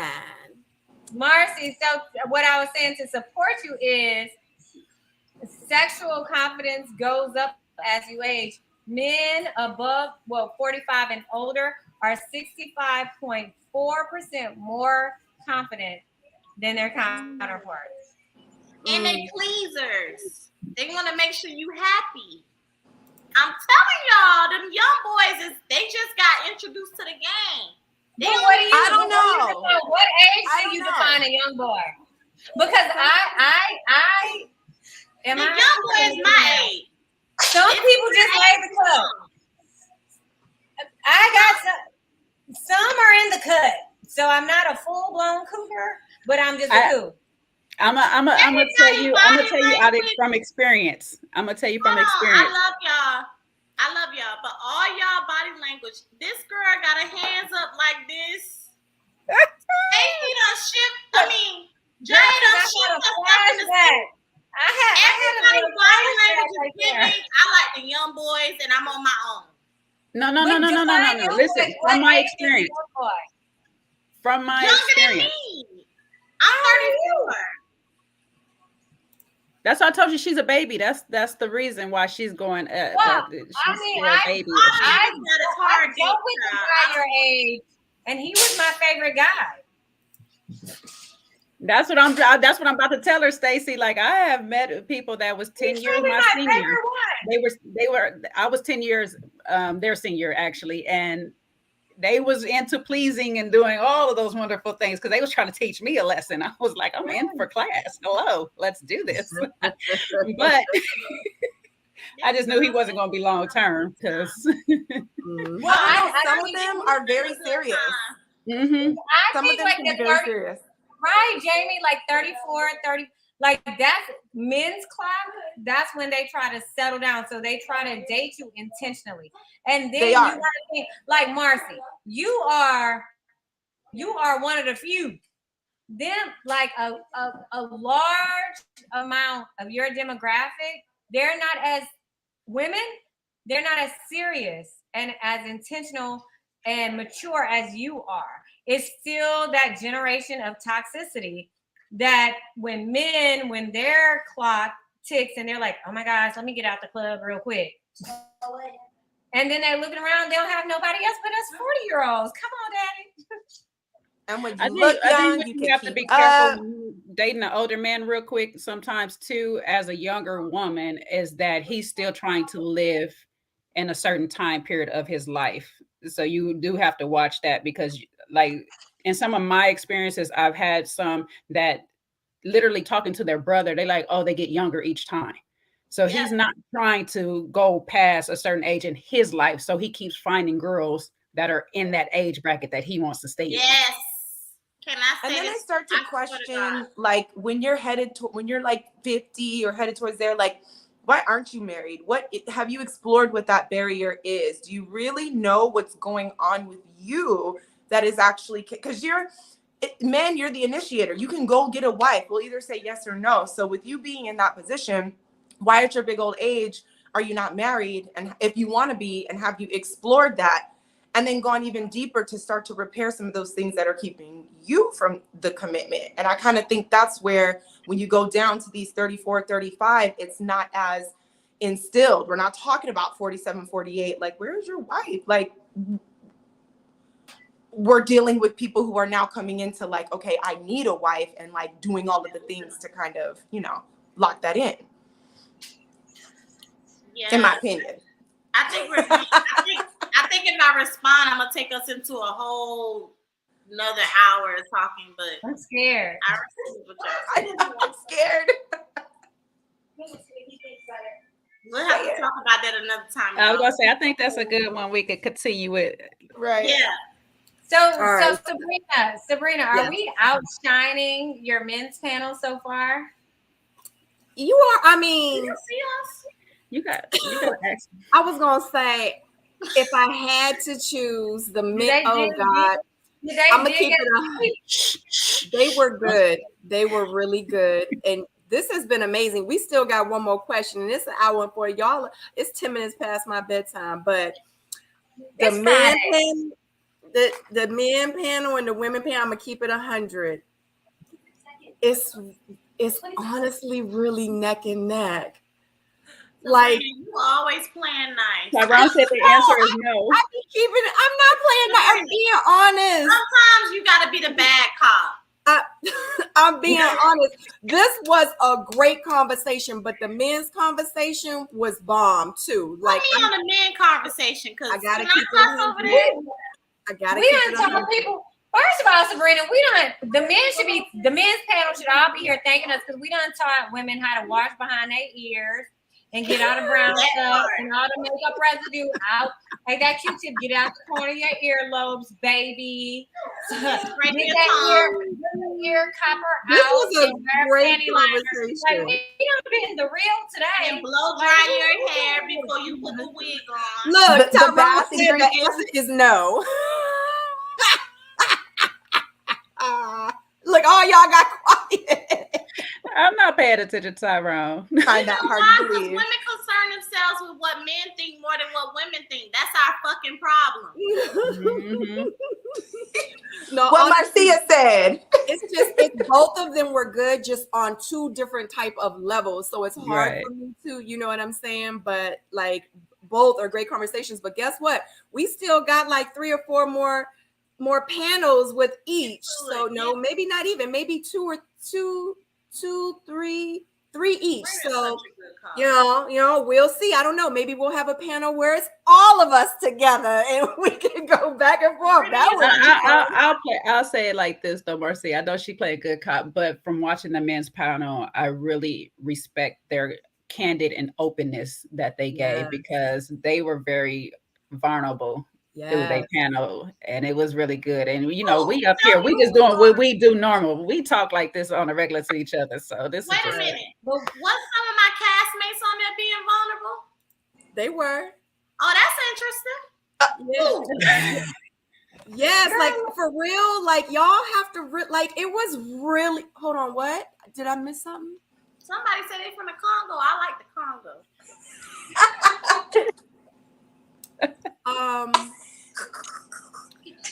You talking about Congo English? Yeah.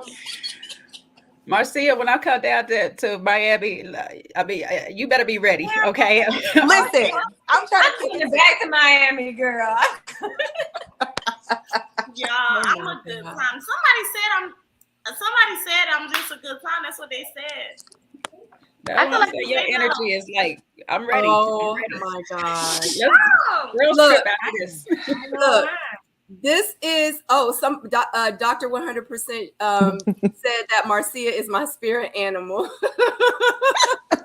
Mine's a bird, but I'm trying to figure out who was on here being vulnerable because I need to go back and watch. yeah, it was. I'm gonna keep it 100. Like once you watch it, you're gonna be like, yeah, I see why Sabrina is so conflicted. Like it, 2 different energies, 2 different levels, both amazing. So it's kind of You know what? I'm gonna give you this, Marcia. I think Lyndon being there and just being himself helped certain other people just be free enough to just bounce off of because So they let nice conversation. the young boy set the stage. I'm doing a titty wiggle for y'all. It's a titty wiggle. Oh, wow. We got not that kind, but can we get some super chats for that? We ain't gonna just be sitting here getting her out here doing this for free. Hello. Wait a minute.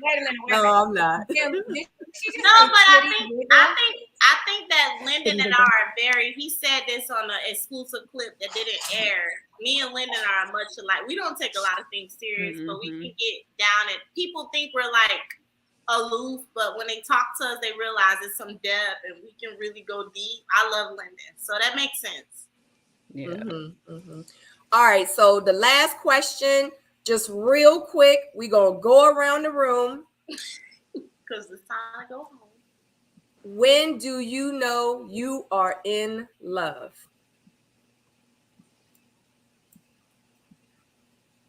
Okay, since nobody else is going, I'll go real fast. So for me, when I know when I'm in love, it's gonna sound weird, but I see nobody else. And it's the funniest thing. Sometimes I didn't know when the first time I fell in love, and that was with my daughter's father, is that I didn't realize until I was out of it, because that's when I actually started seeing other people. But while I was in it, he couldn't do no wrong. He was the finest thing I've ever known. He was my everything or whatever. I just wanted to breathe his energy all the time. Like, I want to see you. I just need to hear you. I need to do this. And it's not saying that I'm extra clingy. It's just that I love having communication with you on a regular. I just need that back and forth from you. I need to know you alive, you breathing, you okay. You hungry, baby. Is you hungry? Like, let me feed you. Let me do these things.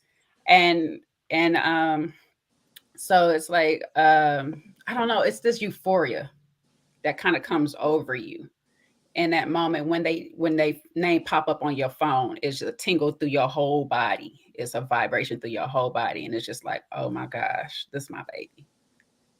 This is my baby. Yes, I like that, Jay. I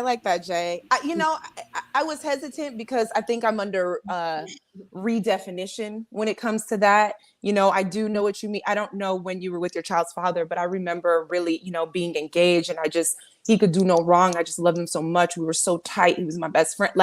But I was also, I don't want to say dumb, but I had no reason to have any radars or blockers. Like, it was just this free, open love. So I think that is going to be my indicator. When I feel free, open, and fully able to release into this person, I think that will be my indicator. But I'm under redefinition right now.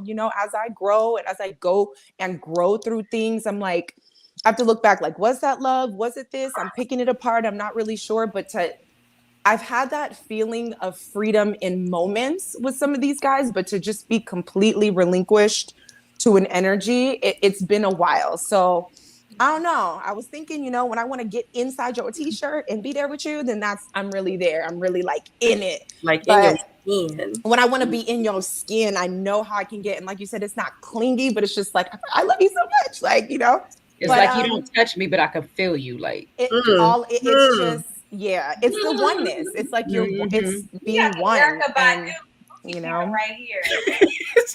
Hush me behind that veil, Stacey. Yeah. So I don't know. That's the best I got. I'm still redefining what that means. Free. I like that, free. Natasha, Free. what about you? Natasha, when do you know you are in love? So I'm over here like so sad because I feel like I missed the whole party. Like, I came in. No, you didn't. I did. I missed the fun part. My internet had went. Sorry about that.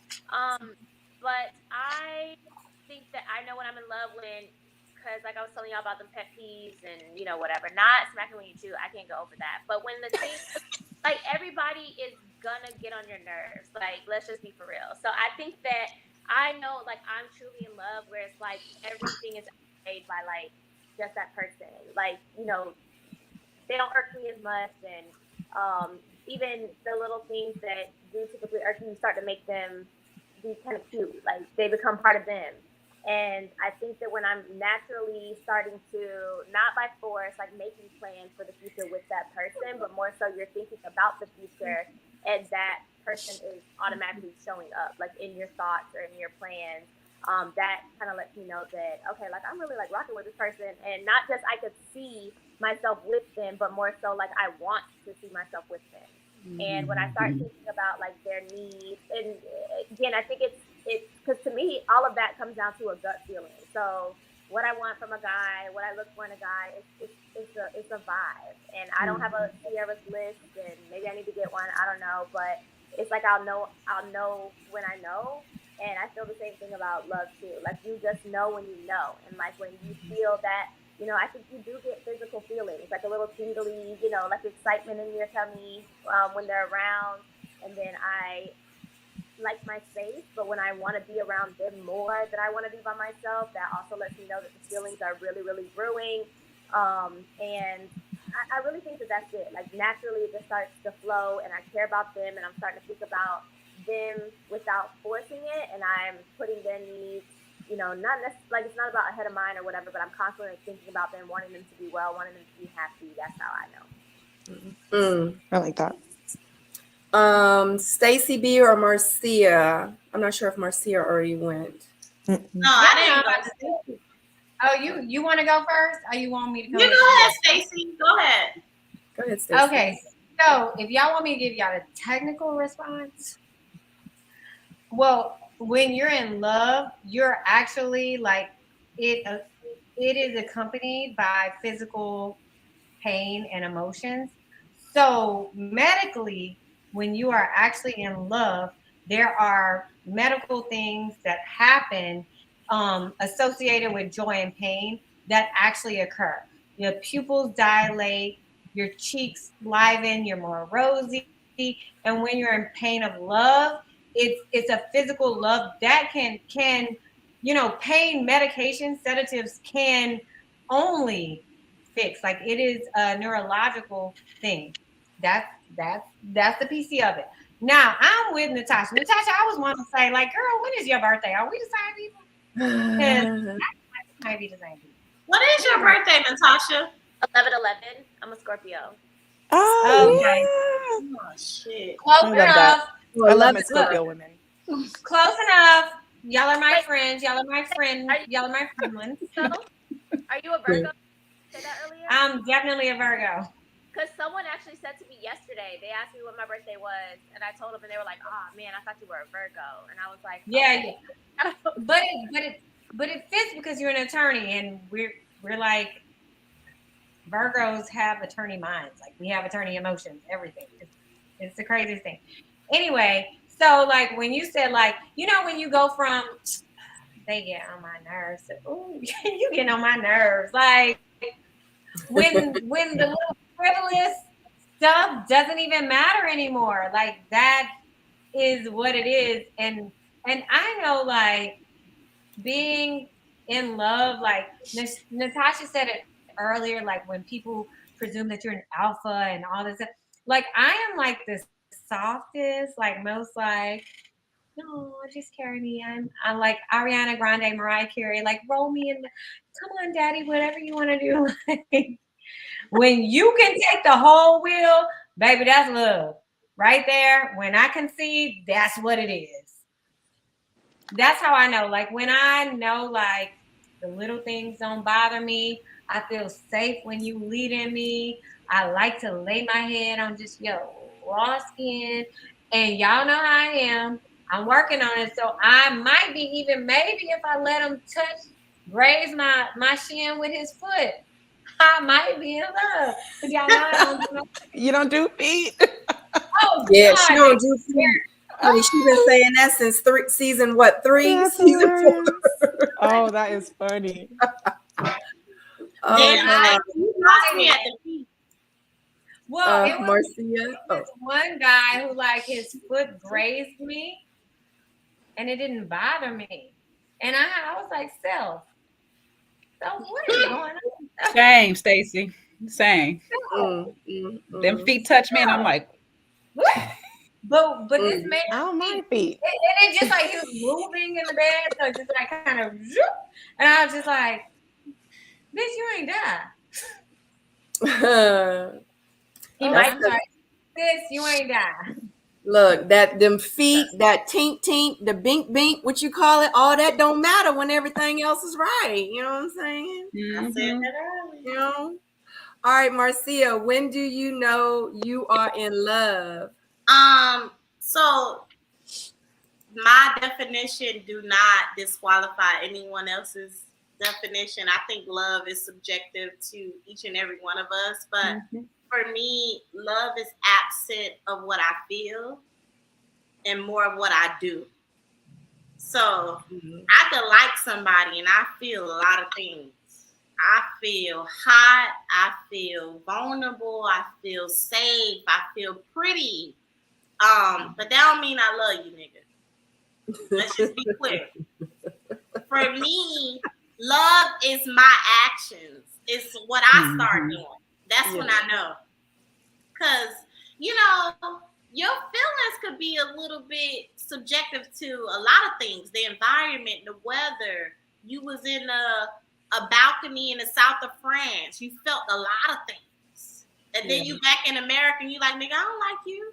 You said we back in America. You know, so I don't trust feelings, me personally.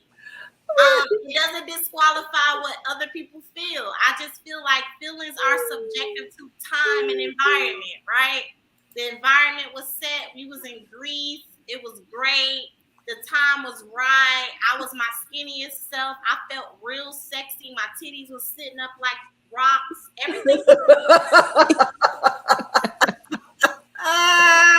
My ass was getting Where is the lie? Where is the lie? Where's the fucking lie? So I can't trust what I feel, right? Well, I can trust it because in that moment it was a good feeling. But that don't mean I love you, because fast forward after Greece, I'm looking at you like, why are you trying to meet my mom? I don't understand what we're talking about. That was a good time in Europe. Yeah. We're not talking about it. So what I've learned at this big ass age is that I know I'm in love about my behavior, what I do. So love for me is servitude. It's how I serve, it's how I behave, how I move. I start knowing I'm in love because it's outside of the vacation, right? It's outside of the feeling. It's outside of the beautiful ambiance and all these things. It's outside of that. And it's more so into like me thinking about his well-being, me thinking about him when he's not around. Like, oh, wait, I got to grab this because this is important to him, or this might help him in his presentation for his job. I need to get this because it's going to make him feel more confident in his pursuit of whatever. Or his mom is, you know, having some type of surgical procedure and he's anxious right now. So I need to make sure I do X, Y, Z to reassure him. So for me, I know I'm in love when I'm me. I trust me and my behavior. Start moving in a more service way. I start trying to make his life better. I start trying to understand what makes him tick, what don't. And I want to be of value to him. Bitch, I'm in love. When I start doing that, I'm in love. I know. That's so important to really know like what love means to you, because about like love languages, and I know I read or saw somewhere that your love language is also like your red flag or whatever. So it's like whatever your love language is, that's usually what you lack or what you don't do well or something like that. But like what Marcia said, I'm the opposite, because my love language is number one, acts of service. So I speak that even when I like someone, like I'll start doing those same types of things. Same. Me and Stacey, we are alike, because it's not the feet thing, it's the touch thing. If a guy goes to touch my hand and I don't flinch, I'm like, oh, I didn't flinch, maybe I like him. So I look to my physical cues, because I reject like touching and, you know, anything like that. I naturally reject it. So when I don't, I'm like, am I trying to catch feelings? Let's talk about this. Like, so it's very important to know like where's your neutral? How are you normally with just people who you're cool with, nice, whatever, and then noticing like when you go above that, to know like, you know, because I think it's important for us to be in tune with that, because sometimes if we're caught off guard by the way we feel about a person, that's how you get hurt quick, because you ain't assess, like you can't just go in emotionally and be like, well, I love him if he's not right. If he's unavailable, if he's that part can't see, whatever. So if you fall in too soon, you kind of have to like, okay, let me make some more savage back in, because I don't know it, and we need to get this together. So I think that like perspective kind of like, that's what I just learned from that. So like, okay, we need to know our neutral and know like what is me falling look like to me so that I can know that Mm-hmm. and I'm Can I do one last clarity too? So we have to understand that falling in love is different from loving somebody. And when you fall in love, that's a fleeting emotion that comes and goes. So sometimes you may fall in love with a person and then come out of it for a second and stuff. And the fun about that, and that's why I said it's like a euphoria, because you're constantly chasing that high again. Once you feel it, it's like, oh my God, I want that feeling again. And it's based off a lot of things between you and your partner's connection. Because some days it could be you doing things that stop you from falling back in love. And some days it could be your partner doing things that hinder you falling back in love. But the best thing to try to do is time it to when you both do it, because when you both actually fall in love, it's kind of hit and miss. But if you can find it gradual ground where you're both kind of there at the same time, that feeling lasts a lot longer. Can I can I add to what I was saying to Yes. clarify? So for me, I'm speaking on loving someone, right? So Mhm. again, this is specifically for me. This is like exploring who I am as a person and what ticks and what matters. And I think for me, love is loving someone in general, right? Loving Right. your spouse, your family, your friend. It is separate of yourself. It's not a lot of things that make you who you are, make you feel good, right? Like you love your child, your sibling, your friend outside of yourself. Like to me, love is selfless, right? So Mhm. that's why I trust how I move, because I can love you and there's no benefit for me. None. And that's when I know I love you. People talk about falling in love and all these things. Those things are very fleeting. Those things are very subjective. It's frivolous, right? But when you come to the concrete resolution that okay, I love this person, I don't think you could take that back. You love someone, you love someone. You love your sister, Mhm. she do some stupid shit. You don't have to talk to her ever again, but you love her. You want the best for her. That's servitude. Anything that's in your power, you're gonna do it to benefit that person, even if it doesn't benefit yourself. To me, that's what true love is. So Mhm. when I say I know I love someone, I know I love them because outside of myself, I'm operating in the benefit of that person. Right. I like that. And that's why I say freedom too, because the love has to be real to invite freedom into the conversation. If you're trying to control or manipulate, or you don't have the space or capacity because you're not anchored in anything that gives the other person enough space to move more freely, have a little bit of space to be creative, there has to be like trust. There's so many things I feel like that go into the love, the commitment, and all of these things that, in my opinion, freedom feels like such the foundation, because it's like what you're saying, Marcia. It's like no matter what you do, how you do it, when you get on my nerves, what it's looking like I still love you, and I have enough to put myself to the side and still give, even though I may not in a certain season be getting what I need back from the person, because then that makes it conditional. We all be Right. talking about unconditional love. Right. So But do you think it's the difference between loving and being in love? Because I think falling in Yes. love and loving someone is two different things. Like I'm not in love with any other family member. I'm only in the in love state with, like, that's romantic to me.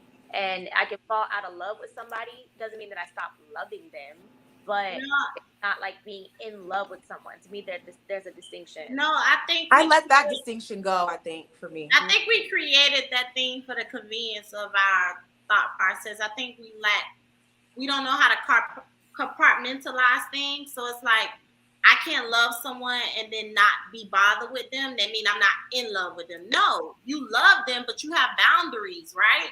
So it's like I can love you and not be fucked up with you, like because I love myself as well, right? And I have boundaries. Love to it's a subjective word. You look it up, it's 10 million different things. But for me, I think people come up with all these like, I fell in love with you or I'm in love with you. No, do you love this person or not? And if you do love someone, you can love someone and walk away from them. That doesn't mean it's conditional. That means that But you love them but and it it, no longer serves you and you walk away. You still wish them well. You still want the but best for them. Go ahead. But But if Marcy, I'm sorry, but I think what Natasha's trying to say, and she can speak for herself. I ain't trying to, but I do think there's a difference from being in love with someone, because when you're in that type of love with someone, you're in like the mental like partnership love with them. Like, this is my person, this is my official team member, this is my ride or die, and you have friends that you love, you have family that you love, you have exes, you have tons of people that you love, that you are, you are ride or die for. But the in love part, is the part where it's like you leave your mama and cling to your wife in love part. Like, you are bone of my bone and flesh of my flesh in love part. And I think that while we compartmentalize a lot of stuff, this is one of them compartments that is legitimately fair. yeah, I Like, think this is a separate from just loving. I think like this is a in love, like Yeah, I get that. and Yeah, even said it, Marcia, like you can love somebody and walk away. Then if you're walking away, then you're not in love. Like right. you're not in it. So I think Right. that I don't know. I mean, romantic love is different from all the other kinds of love, but I agree with everything else about No, I agree. I that get you. love is totally This agree. this is just my opinion on what Marcia said. Jay, Go ahead. let's not Yeah. dismiss the fact that Marcia is keeping the church doors open today. She has paid the church's light Oh, I'm bill, not. That's what I'm saying. This is going in what Marcia is saying. scholarship fund, and she has given to the building fund. Baby, you know what? She has also contributed.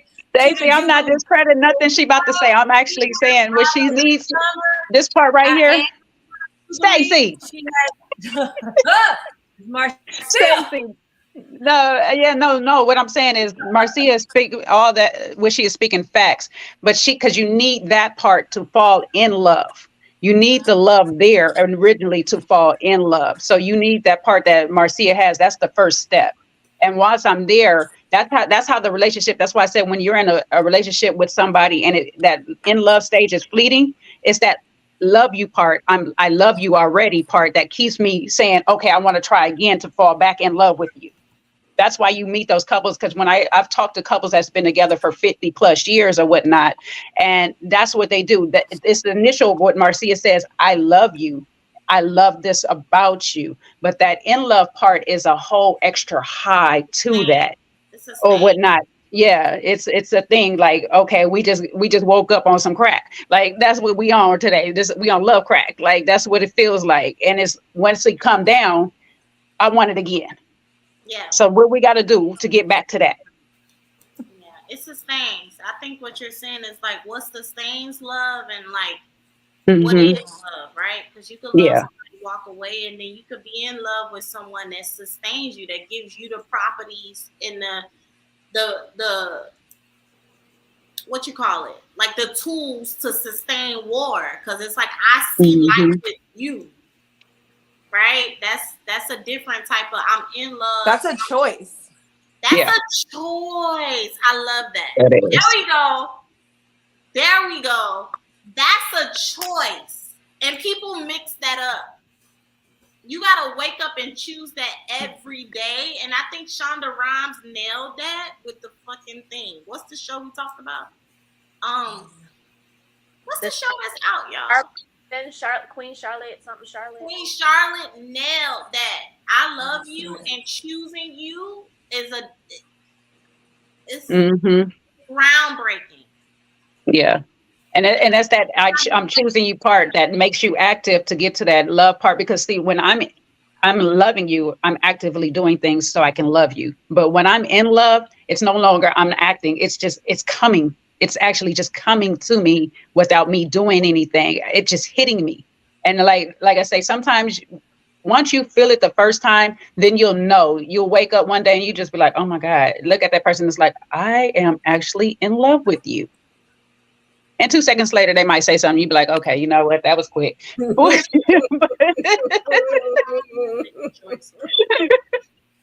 it's that part you said, that active part that is makes me keep wanting to come back to see if I can fall in love. How many times can I fall in love with you within this relationship? Once it happens once and you with somebody that you really want to be with, you just keep trying to go for it. I think we got to make a choice, y'all. It's a choice. I think that our generation has overly romanced the glamour and the beauty of love. We overly glamorize the feeling of love. And we haven't talked about the emptiness of love. Like when you still love someone, but you don't want to lay with them. When you still love someone and you don't like them. Right. But you have to make a choice. So yeah, because the choice is the only thing that's going to anchor and sustain you on those days where you're looking at this father mother like, I really want to kill you, and you're getting on my nerves. But the choice is the anchor. So that's what I feel like in today's relationships. It's like once the mood is gone, once it gets hard, once it's the hard conversations, once life starts lifing, you change your mind. Okay, so you weren't in this. So once you make a choice with somebody, then I always say that there's freedom in boundaries. We're so afraid of boundaries and for calling something what it is and whatever. But there's so much more room to play and move around when you actually know where you're at. But if you're not going to commit or have that anchor, then, I feel like this is what we're going through. It's like, I love you, I don't. I feel this way, I'm not. You're not doing this, so I can't. And it's just all over the place. So I think it's kind of like, I think it's kind of like how we like to glamorize the wedding, but we don't think about the marriage part, the active things that we got to do to keep the marriage going and all that stuff. It's the same thing. It's like to keep the love going, you have to put in work. It's an action word. It's work. But sometimes it's a verb. That you want to marry somebody that you like and love, because there are going to be days where you don't like them, but then that's where the love is still there. And then there are going to be days like, I don't even love them, but then you still kind of like something about them. So it's like they'll balance each other out, I guess, or you won't fall out of love and like at the same time or something like that. But I keep that in mind, and I don't. Some people told me that marriage is a business relationship, and I'm like, well, if this is a fairy tale land, then that's fine. But there's somebody out there that I'm gonna like and love, because I think that advice is really important.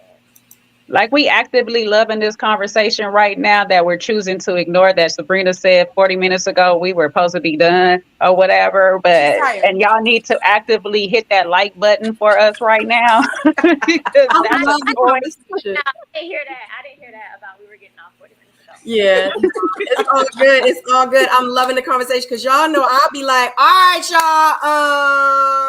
I know I'll cut it if I need to cut it. No, but these conversations like this, they need to be had. I wish it was more platforms that brought these like mature conversations, these hard conversations, these hard topics, to these kind of platforms, especially to like educate, you know what I mean, and to inspire others, you know what I'm saying? So I appreciate the conversation. I'm not rushing at all. Like, what's one day of like losing a little bit of sleep? I live. God willing, I'll wake up tomorrow, you know what I'm saying? But I know when I go to sleep tonight, I can say that I went to sleep, with a bang, with my sisters, with my soulmates, you know what I'm saying? And my brothers in the chat, so no, this was absolutely good, like for real. Like, I love it. Like, my heart is so full.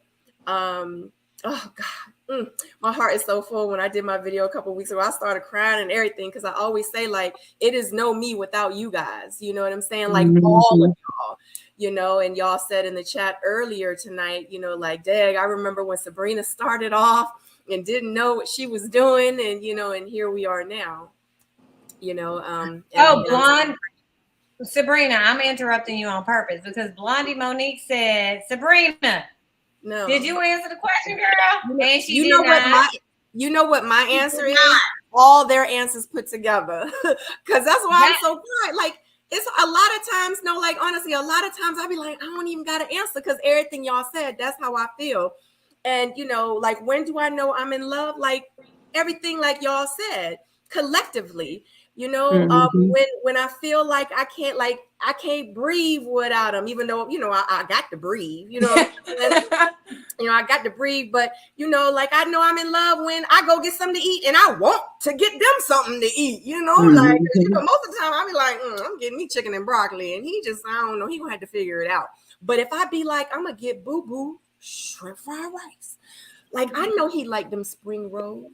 Like that's special for me. You know what I'm saying? Like if I think about getting you some food too, no, like I know when I'm in love, when I feel like my day is not complete unless I heard from you. And if I don't hear from you, I got an attitude and I don't even know why, because I just heard from you like 2 hours ago. You know what I'm saying? Like that's when I know I'm in love. Like, like I be tripping over the things I shouldn't be tripping on. And I do trip, and it's okay, because you know why? Because I'm in love.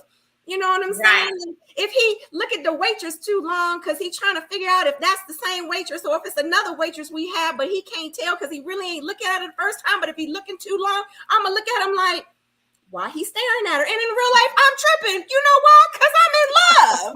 You know what I'm saying? That's the beauty of love. It's a journey, and it's your journey to figure out for yourself. It's like we can give you all these things that we feel love is, but yours might be something different. It's And a it's just journey to Yeah. figure when you out, figure it and out. it changes, and we grow, we evolve. Like we're redefining. Like it looks different, and sometimes it's different with a different person, and Right. yeah, it evolves.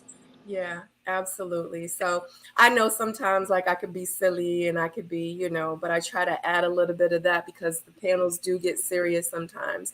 But, being in love for real, I didn't really even know what being in love with someone else was until I started to fall in love with myself first. Oh, That Honestly. right there. So once I learned to and I realized how to love myself properly is when I realized, dang, that's what in love feels like. So It's the best. it's the best, honey. It's the best. It's the best. Like I'm one of Waking those up, chasing yourself around every day. I'm one of those people that wake up in the morning and opens the curtains and the birds are singing, and I'm just like, good morning, everyone. Good morning. Like the birds are, good morning, birds. Good morning, sun. Like Prince Hakeem. that's Hakeem. Prince Hakeem. That's what I said. Yes. F you too. Good morning. Good morning, America. Right. Like I'm that person. Like I've been single for 3 years now, and I can honestly say that this is the happiest I've ever been. Yes. Mhm. Love that. I'm in love with loving yourself, baby. I love that. It Yes. is. And it's People talk about it, but they don't really get into it. I think that self-love is the discovery of true love. Like, Yes. until you discover who you are, you have to accept who you are, the bad, the good, the ugly, right? Yeah. And then you have to fall in love with that person. Yeah. And then all the love you have to give, it's like you can truly love someone else. But until then, it's like you're stuck in the little guinea pig. What's it? The hamster? Yeah, the wheel. Yeah. But you know what, Yeah, that's Marcy? It's very interesting that you said that, because I think some people think that like when they're single, they're in a state of self-love. No, you're not. No, you're not. Just because you ain't loving on somebody else don't mean you're loving on yourself. And You when know, you when you love yourself, hey, go ahead. no, I'm saying, hey, go ahead, sister. I'm saying when you loving, being single is not self-love. It's not. Self-love is self-discovery. Yes. Self-discovery, self-grace, accountability. Yeah. Like it's a lot of things. Self-loyalty, not betraying yourself, not letting your boundaries get crossed. But you know what? Yeah. Also, Holding yourself accountable, all that stuff. Yep. you know you love yourself when you have forgiven yourself for the BS. Mhm. And nobody can shame you. We can do all of the above and we will still be stuck because we don't recognize like we don't love ourselves until we forgive ourselves for our little mistakes. Black women, we be holding ourselves at a higher degree of accountability than other people. So when you can let some of that go, you good. Yep. Because nobody can shame you. Nobody can shame you. You're unapologetic. You know who you are. So nobody can walk up and be like, "Oh, you're fat." It's like, I know I'm fat. I love that about you. Yeah. Like you can't shame me. I explored that part of me. I've been in the trenches with her. I know who she is. I love her. and now you can't weaponize that. Well, Beyonce say, loving me, flaws and all, baby. And then Absolutely. you equipped, you ready to love. That's when Mhm. you attract yourself to your you're at your highest self, and you attract what's of value. Right. But Yep. the self-love But you should not can't be. start loving someone Go else. ahead, Natasha. No, you good. You've been waiting for a second, Natasha. We haven't heard you. You got the floor, sis. Oh, sorry. I'm on my iPad, so I think it might be a delay. But it's not loud. Yeah, we can barely hear you. Yeah, I'm on my I thought it iPad. was just me. I was like, It might. how it's positioned, Your Natasha, speaker you gotta- part might be at the bottom. Yeah, the microphone. Might be at the bottom. Like if you switch it. Is that better? No. I feel like pause the the way you camera have and this flip thing is it and covering flip the it mic. sideways. Oh, she done left us. No, she just did it. It's I'm trying to get it okay. together. Yeah. Don't forget what you were gonna I say. feel like she's been waiting for a second. Like she was like, and I feel like she about to wanna say some say real something. shit. I feel like she about to say some real shit. No way. Yeah. Is that better? Or no? Oh, yeah, so much better. Oh, yeah. Microphone must have been the other way. Okay. No, I can't hear her. Oh, no, not. It was better for a second. Still no? It went I mean, down. we can hear you. We just gotta be We real can- quiet. Yeah. Wait, We just gotta everybody all else- be quiet. Everybody be quiet. Everybody Be else quiet. mute. Everybody else mute except Natasha. Go ahead, Natasha. I feel like I'm being a problem child. That's not better or no? Okay. Go ahead. Okay, so I was gonna say you don't stop loving yourself because you start loving someone else. Like just because you're like now I'm in a relationship and when I was single I was only loving myself, I'm still gonna continue loving myself. And the other thing I want to share on this topic was that what started the self-love journey for me was I was celebrating something with a friend and like something happened with the case and I was like, remember that case, da da da da, and she was like, yeah, that's great. And she was like, now go out and celebrate today. And I was like, no, I got all this stuff to do. And she was like, damn, you're such an asshole to yourself. And I was like, that was rude. But then afterwards, I was like, dang, I really am. Like, I'm always telling people, do those things and like having everyone else like show up for themselves so much more. But then I was like, how can I tell someone else how to love me and I'm treating myself like a jerk? Like, so that really started it for me a few years ago. And I will say that I've been on that same like journey with you for the past like same amount of time, Sabrina, about 3 years.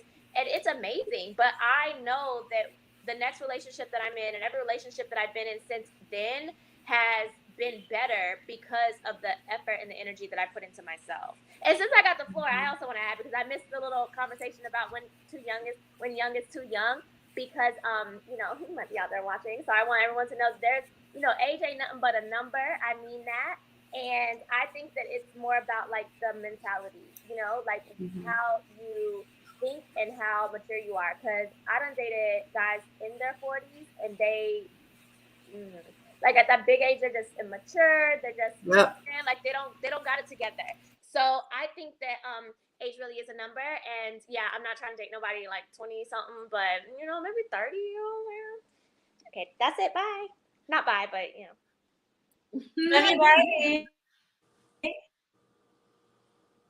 I love it. Can I say when you do start loving yourself, when you go out into the world and you decide to date, you do start dating with intentions and you start attracting people that are right for the person that you're in love with on that basis. Like every day you have to learn to love yourself every single day. And so that's why I say it takes grace and forgiveness when you do it, because then you can go into the world and forgive your partner for a lot of things, because you're still transitioning through your whole life. You're going to learn new things that you like and don't like. And so you then look at your partner and say, okay, today I will work with what you're giving me. Right. It's not what you gave me yesterday, but I can still work with you. But you know what, too? And one thing I always said, and I even did like a whole vlog about it way before I was even on the show and everything, is at the end of the day, with me being the age that I am, even if I was younger, older, it doesn't matter. With me being single and having, of course, obviously failed relationships, hence why I'm single now. But the thing at the end of the day, I know what he did. I know what he did to me. I know what he did to me. But what did I do? and taking accountability, saying to yourself, all right, you know what they did, but what did you do, Sabrina? Like at the end of the day, you are the common denominator in all these situations. So what did you do wrong? Like really taking a step back and thinking about all the things. And with me, it was ignoring red flags. Okay. It was me dating the potential that I thought he could become this person. You know what I'm saying?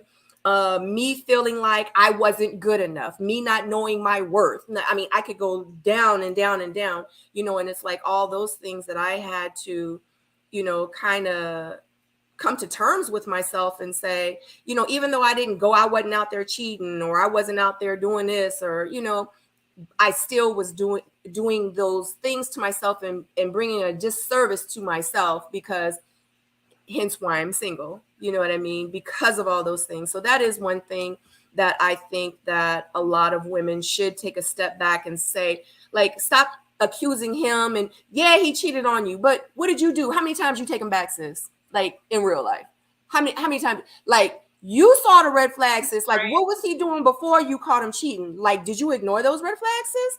Like, you know what I mean? You have to like start being honest with yourself. And I really hope that this conversation could resonate, with some of the women out there that's going to watch this back too as well. But anyway, that's my little 2 cents. I just wanted to include in that. That was a good 2 cents, girl. Thank you, girl. If I didn't speak on your 2 cents, I think that part of it is also like sometimes we hold ourselves to a different account than what we hold the people around us to. And going to like speaking to what Sabrina's talking about, like allowing yourself, giving yourself passes, giving yourself freedom. As Black women, we've always been the caretakers, right? We've always been the ones to nourish, to care for our community. We're always the ones to give everybody else the benefit of doubt. And what Sabrina was talking about was like, she wasn't giving herself the same things that she gave everyone else. And Natasha said it as well. Like when she said, her friend said, you're being an asshole to yourself. You're not giving yourself the same accolade, the same hand claps, the same rejoice that you give everyone else. And sometimes for us, it's not our job to keep everybody fed emotionally. It's not our job to uplift everybody all the time. Sometimes that energy that you give to everyone else, you can't feel guilty when you put it back into yourself, because everyone around you is only as good as you are.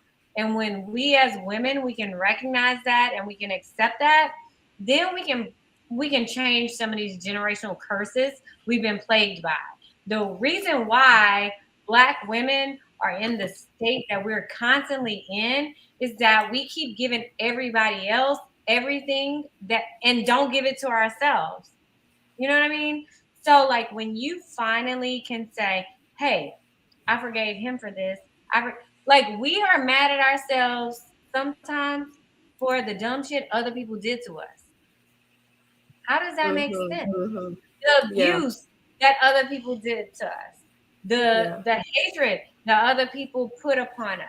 And we be mad at ourselves like we the problem. You are not the problem all the time. Now, sometimes we go a little left field, and that's accountability. Mm-hmm. But forgiveness is the self-love that we need to start treating ourselves with. Mm-hmm. Mm-hmm. All right, All right, guys. Oh, I'm going to put this star up because Congo English said, Sabrina, rotate the men and women each Friday with respect to relationships and thought-provoking topics. Your audience will grow gradually. Remember, most people these days need a third-part therapist with dialogue. So shout out to Congo, because I know Jay also commented, what did you like? He knew my playbook. He knows your playbook already. Yeah, so that's actually what we are doing.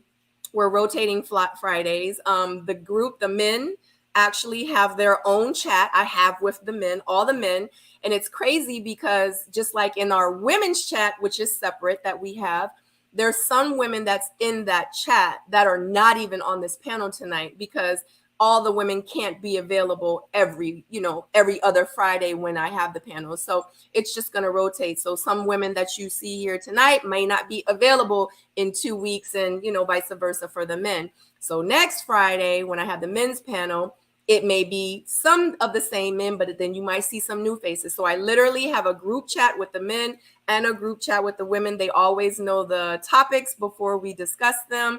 And like, it's like a whole serious thing over here. Like, I'm very organized when I do my panels. Like, I keep it be real serious. I treat it like it's my job.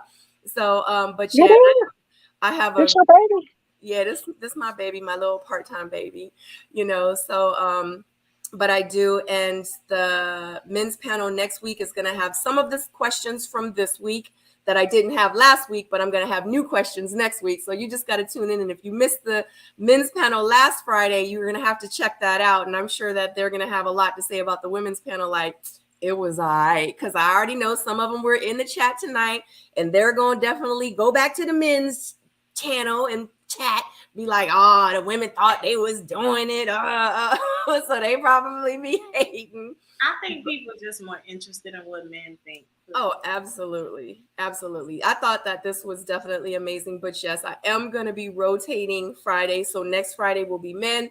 The following Friday will be women. And I think maybe the last Friday, whoever is available, we're just going to get the men and the women, and we're just going to all come on one panel, and we just going to hash it out. We just going to talk. I probably don't even we don't even need no topics. We just going to talk.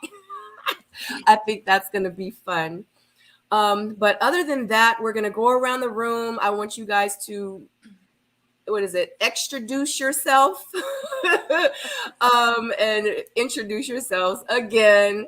Go around the room, let everybody know where they can find you on your socials. Definitely let them know, Jamie, what you have gone viral, but definitely let them know. Okay, Marcia, she got a hair company, club company. Stacy B, she down there somewhere, but she gonna tell you she's Stacy B, and Jay gonna tell you about another round. So y'all go around the room and y'all do the honors for yourself, and we gonna wrap it up.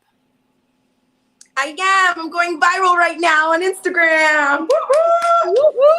I like to be silly and have a good time. I made a commitment last year to be consistent, and it's paying off. It's a lot of fun.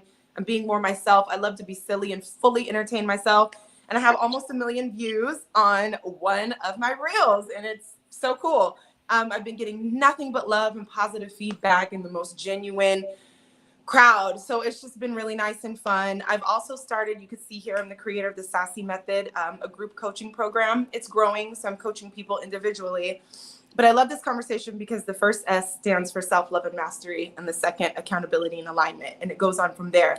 But I am coaching people based off self-principle. Everything we do comes from who we are. So this is not about what men do, well, who did it, and what. It's very much about that small shift that we can each do to recognize the truth of ourselves so we can be in alignment for our own personal blessings. Not what they're doing, not what she has, not what he has, but how to hear and understand your stuff. So it's going phenomenal. I have 5 clients, and it was all by referral. And now I'm going to start like promoting and stuff, and I'm still figuring that out. But to get the feedback has been, I'm elated. Like, I don't even know what to say. So that's sassymethod.com. So come have fun with me at Jamie Alexander. Make sure you spell it right on Instagram. And if you're interested in growth, I heard it was better than therapy. Not knocking therapy, but I'm just saying that's what they said. And go to sassymethod.com and see if we can connect. I love that, Jamie. That's awesome. Thank you. It's Absolutely. amazing. Congratulations. Yes, that's amazing, girl. I want to be in one of your videos. I want to go viral too. Yeah, it's so fun. Real quick. What's the whole acronym stand for? Self-love and mastery, accountability and alignment, spiritual wellness supplanted, which is what my name means, which is to supersede and replace. So once we get rid of the old stuff, we supersede and replace it with the stuff that you need to be enacting when you remove the bad habits. And why is your why, which we kind of weave in through the whole process. Nice. I like it. Yeah. Right. That's Beautiful. right. Mm-hmm. Yeah. Hi, it's my Hey y'all, it's me again. My name's Marcia. You probably know me off of Ready to Love. But you can check me out on all platforms. Marcy, Marci, did it. I am a hairstylist and a fashion designer. I make custom wigs. You guys asked about this one I have on. It is glueless. Ain't nobody business. Wow. And you could buy that at marcididit.com. And you can shop my fashions. I'm working on my reunion dress and the mini option. It's Tantrum Vogue, like a temper tantrum Vogue. .com, and yeah, hit me up. I respond. I love y'all feedback. I love the love that you guys send, and yeah. When's your birthday? June the 3rd, girl. I'm June 9th. It's very Gemini. It's giving Gemini. Tantrum, I was like, yeah, when's your birthday? Because we're check out Tantrum Vogue. Tantrum Vogue is so Gemini and so Miami. It's like Gemini and Miami had a baby. It is insane. It's very statement, liberation, sex appeal, enter a room, own it, unapologetic. Gemini, Miami had a baby. Tantrum Vogue. Love. I'm pumped. Okay. All right, Stacey B. Okay, so Marcy, let me know if we need to get a flight to come for your birthday. If you got some shenanigans, let us know. Second part, Jamie. Jamie, y'all, if y'all follow me on Instagram, because you know I'm a simple girl. I got all these kids and all this stuff. I'm a class mom. I'm a dugout mom. I got all this stuff going on. So I can just keep it consolidated with Instagram. I just posted Jamie. I reposted her because we need to get her to over 1 million views. So if you follow me, go click on the reel that I reposted to my story of Jamie because we're going to get our good sister there. Play with it because I'm about our support. And I would say some stuff about me, but since it's Mother's Day and everybody's not mothers, but I feel like it's like Sister's Day. I feel like Mother's Day isn't just like about moms. I feel like it's about like all of us because all of us take care of other people, whether we have kids or not. And so I just want y'all to just like give yourself a pass this weekend. Forgive yourself this weekend. Do some things that you might not normally do this weekend. Just say F it. Like I love y'all and I love the support that y'all have given us forever and that you keep giving my girl Sabrina because she is the truth. And I just want to just like use my time right now to just be proud of you. Let go of the things that's holding you back because you feel like the obligatory chain. Like all that stuff. This is for you this weekend. Whether you have a natural child or not. Just do you. This is Sisters Weekend. Forget Mother's Day. It's all of us day. It's the girls' day. Like Thank you. Thank you. Stacey, yes. I knew I liked you.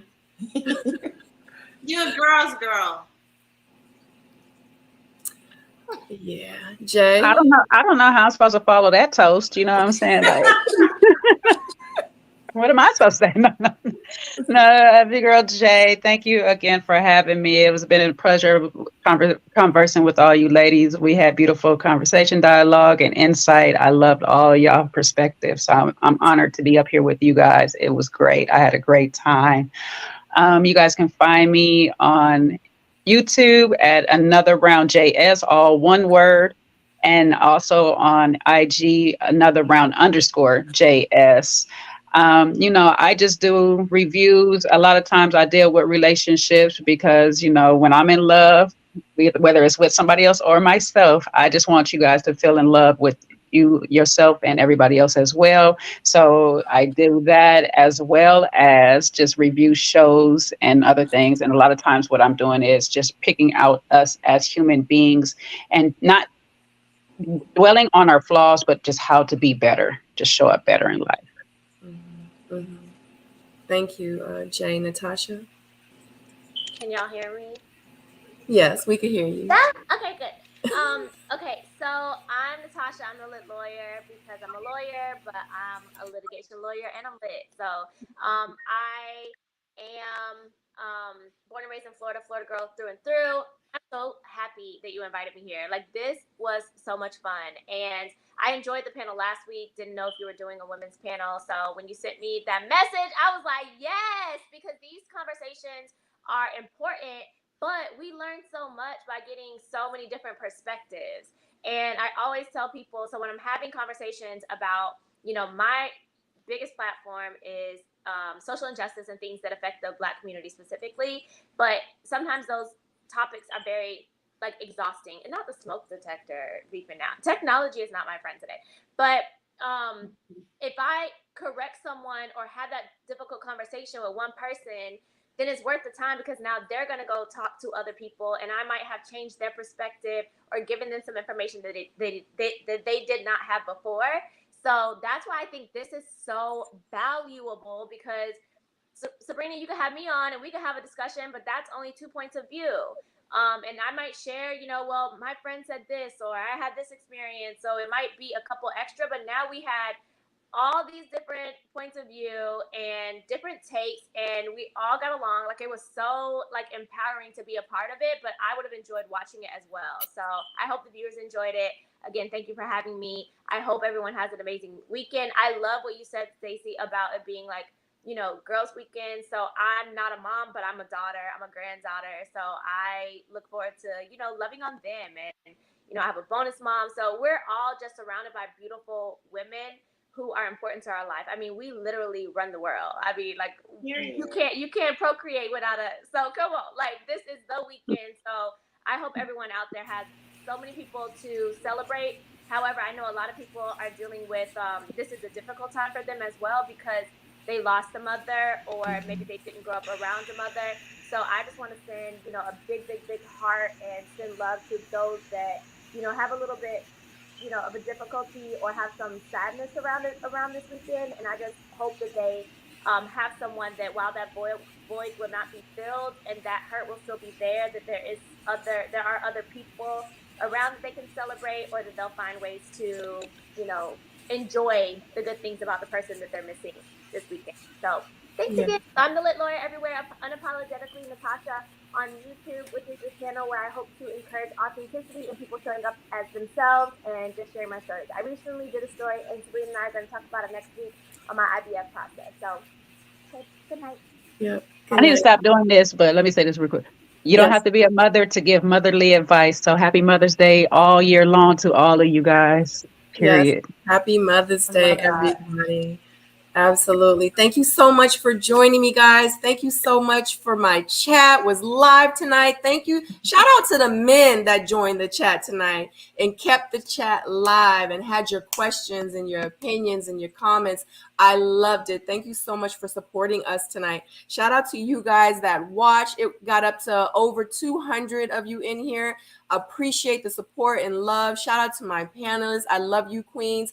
Thank you so much. I'm so glad that you took the time out of your evening, and it's almost been 3 hours and we had an amazing time. It doesn't even feel like I was tired an hour and 3 hours ago, but look at my eyes low as hell. I'm like, you've been yawning, I've been yawning, but it's been so good. It's like that TV show where you one more episode, I can do it. You want to just keep watching. This was so insightful. It was so much education and just these conversations. I live for these conversations. I'm so grateful that I have this platform to be able to bring these conversations to you guys. Shout out to my soulmates. Shout out to my moderators in the chat. One of them was like, I was going to delete. And the other one was like, I was going to delete. And they was like, well, Sabrina had already blocked and deleted them before we got to them. So shout out to you guys for keeping the... Because I was slipping. Because I was like looking at Natasha. I was like listening. I was like, yeah, I don't. Let me tell you something. I don't care about the subscribers and all that other stuff. If it's gonna be I don't tolerate the disrespect. I don't tolerate the ignorance. I don't allow that crap on my channel. It's very positive over here. I want to keep the energy going and flowing like it is. And if I got to lose some people on the way, then that's just what I got to do.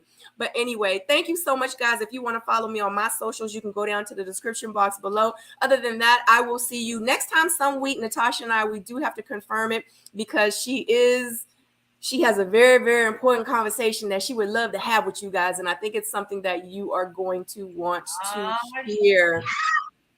So be looking out for that next week. And then the Single Soul Mates for the men's panel will be on Friday. I love you so much, guys. You want to tell them one more time? You want to tell them, or you said it a second ago, right? Yeah, so I froze my eggs a couple months ago. So there's a video up on my YouTube page about the IVF process.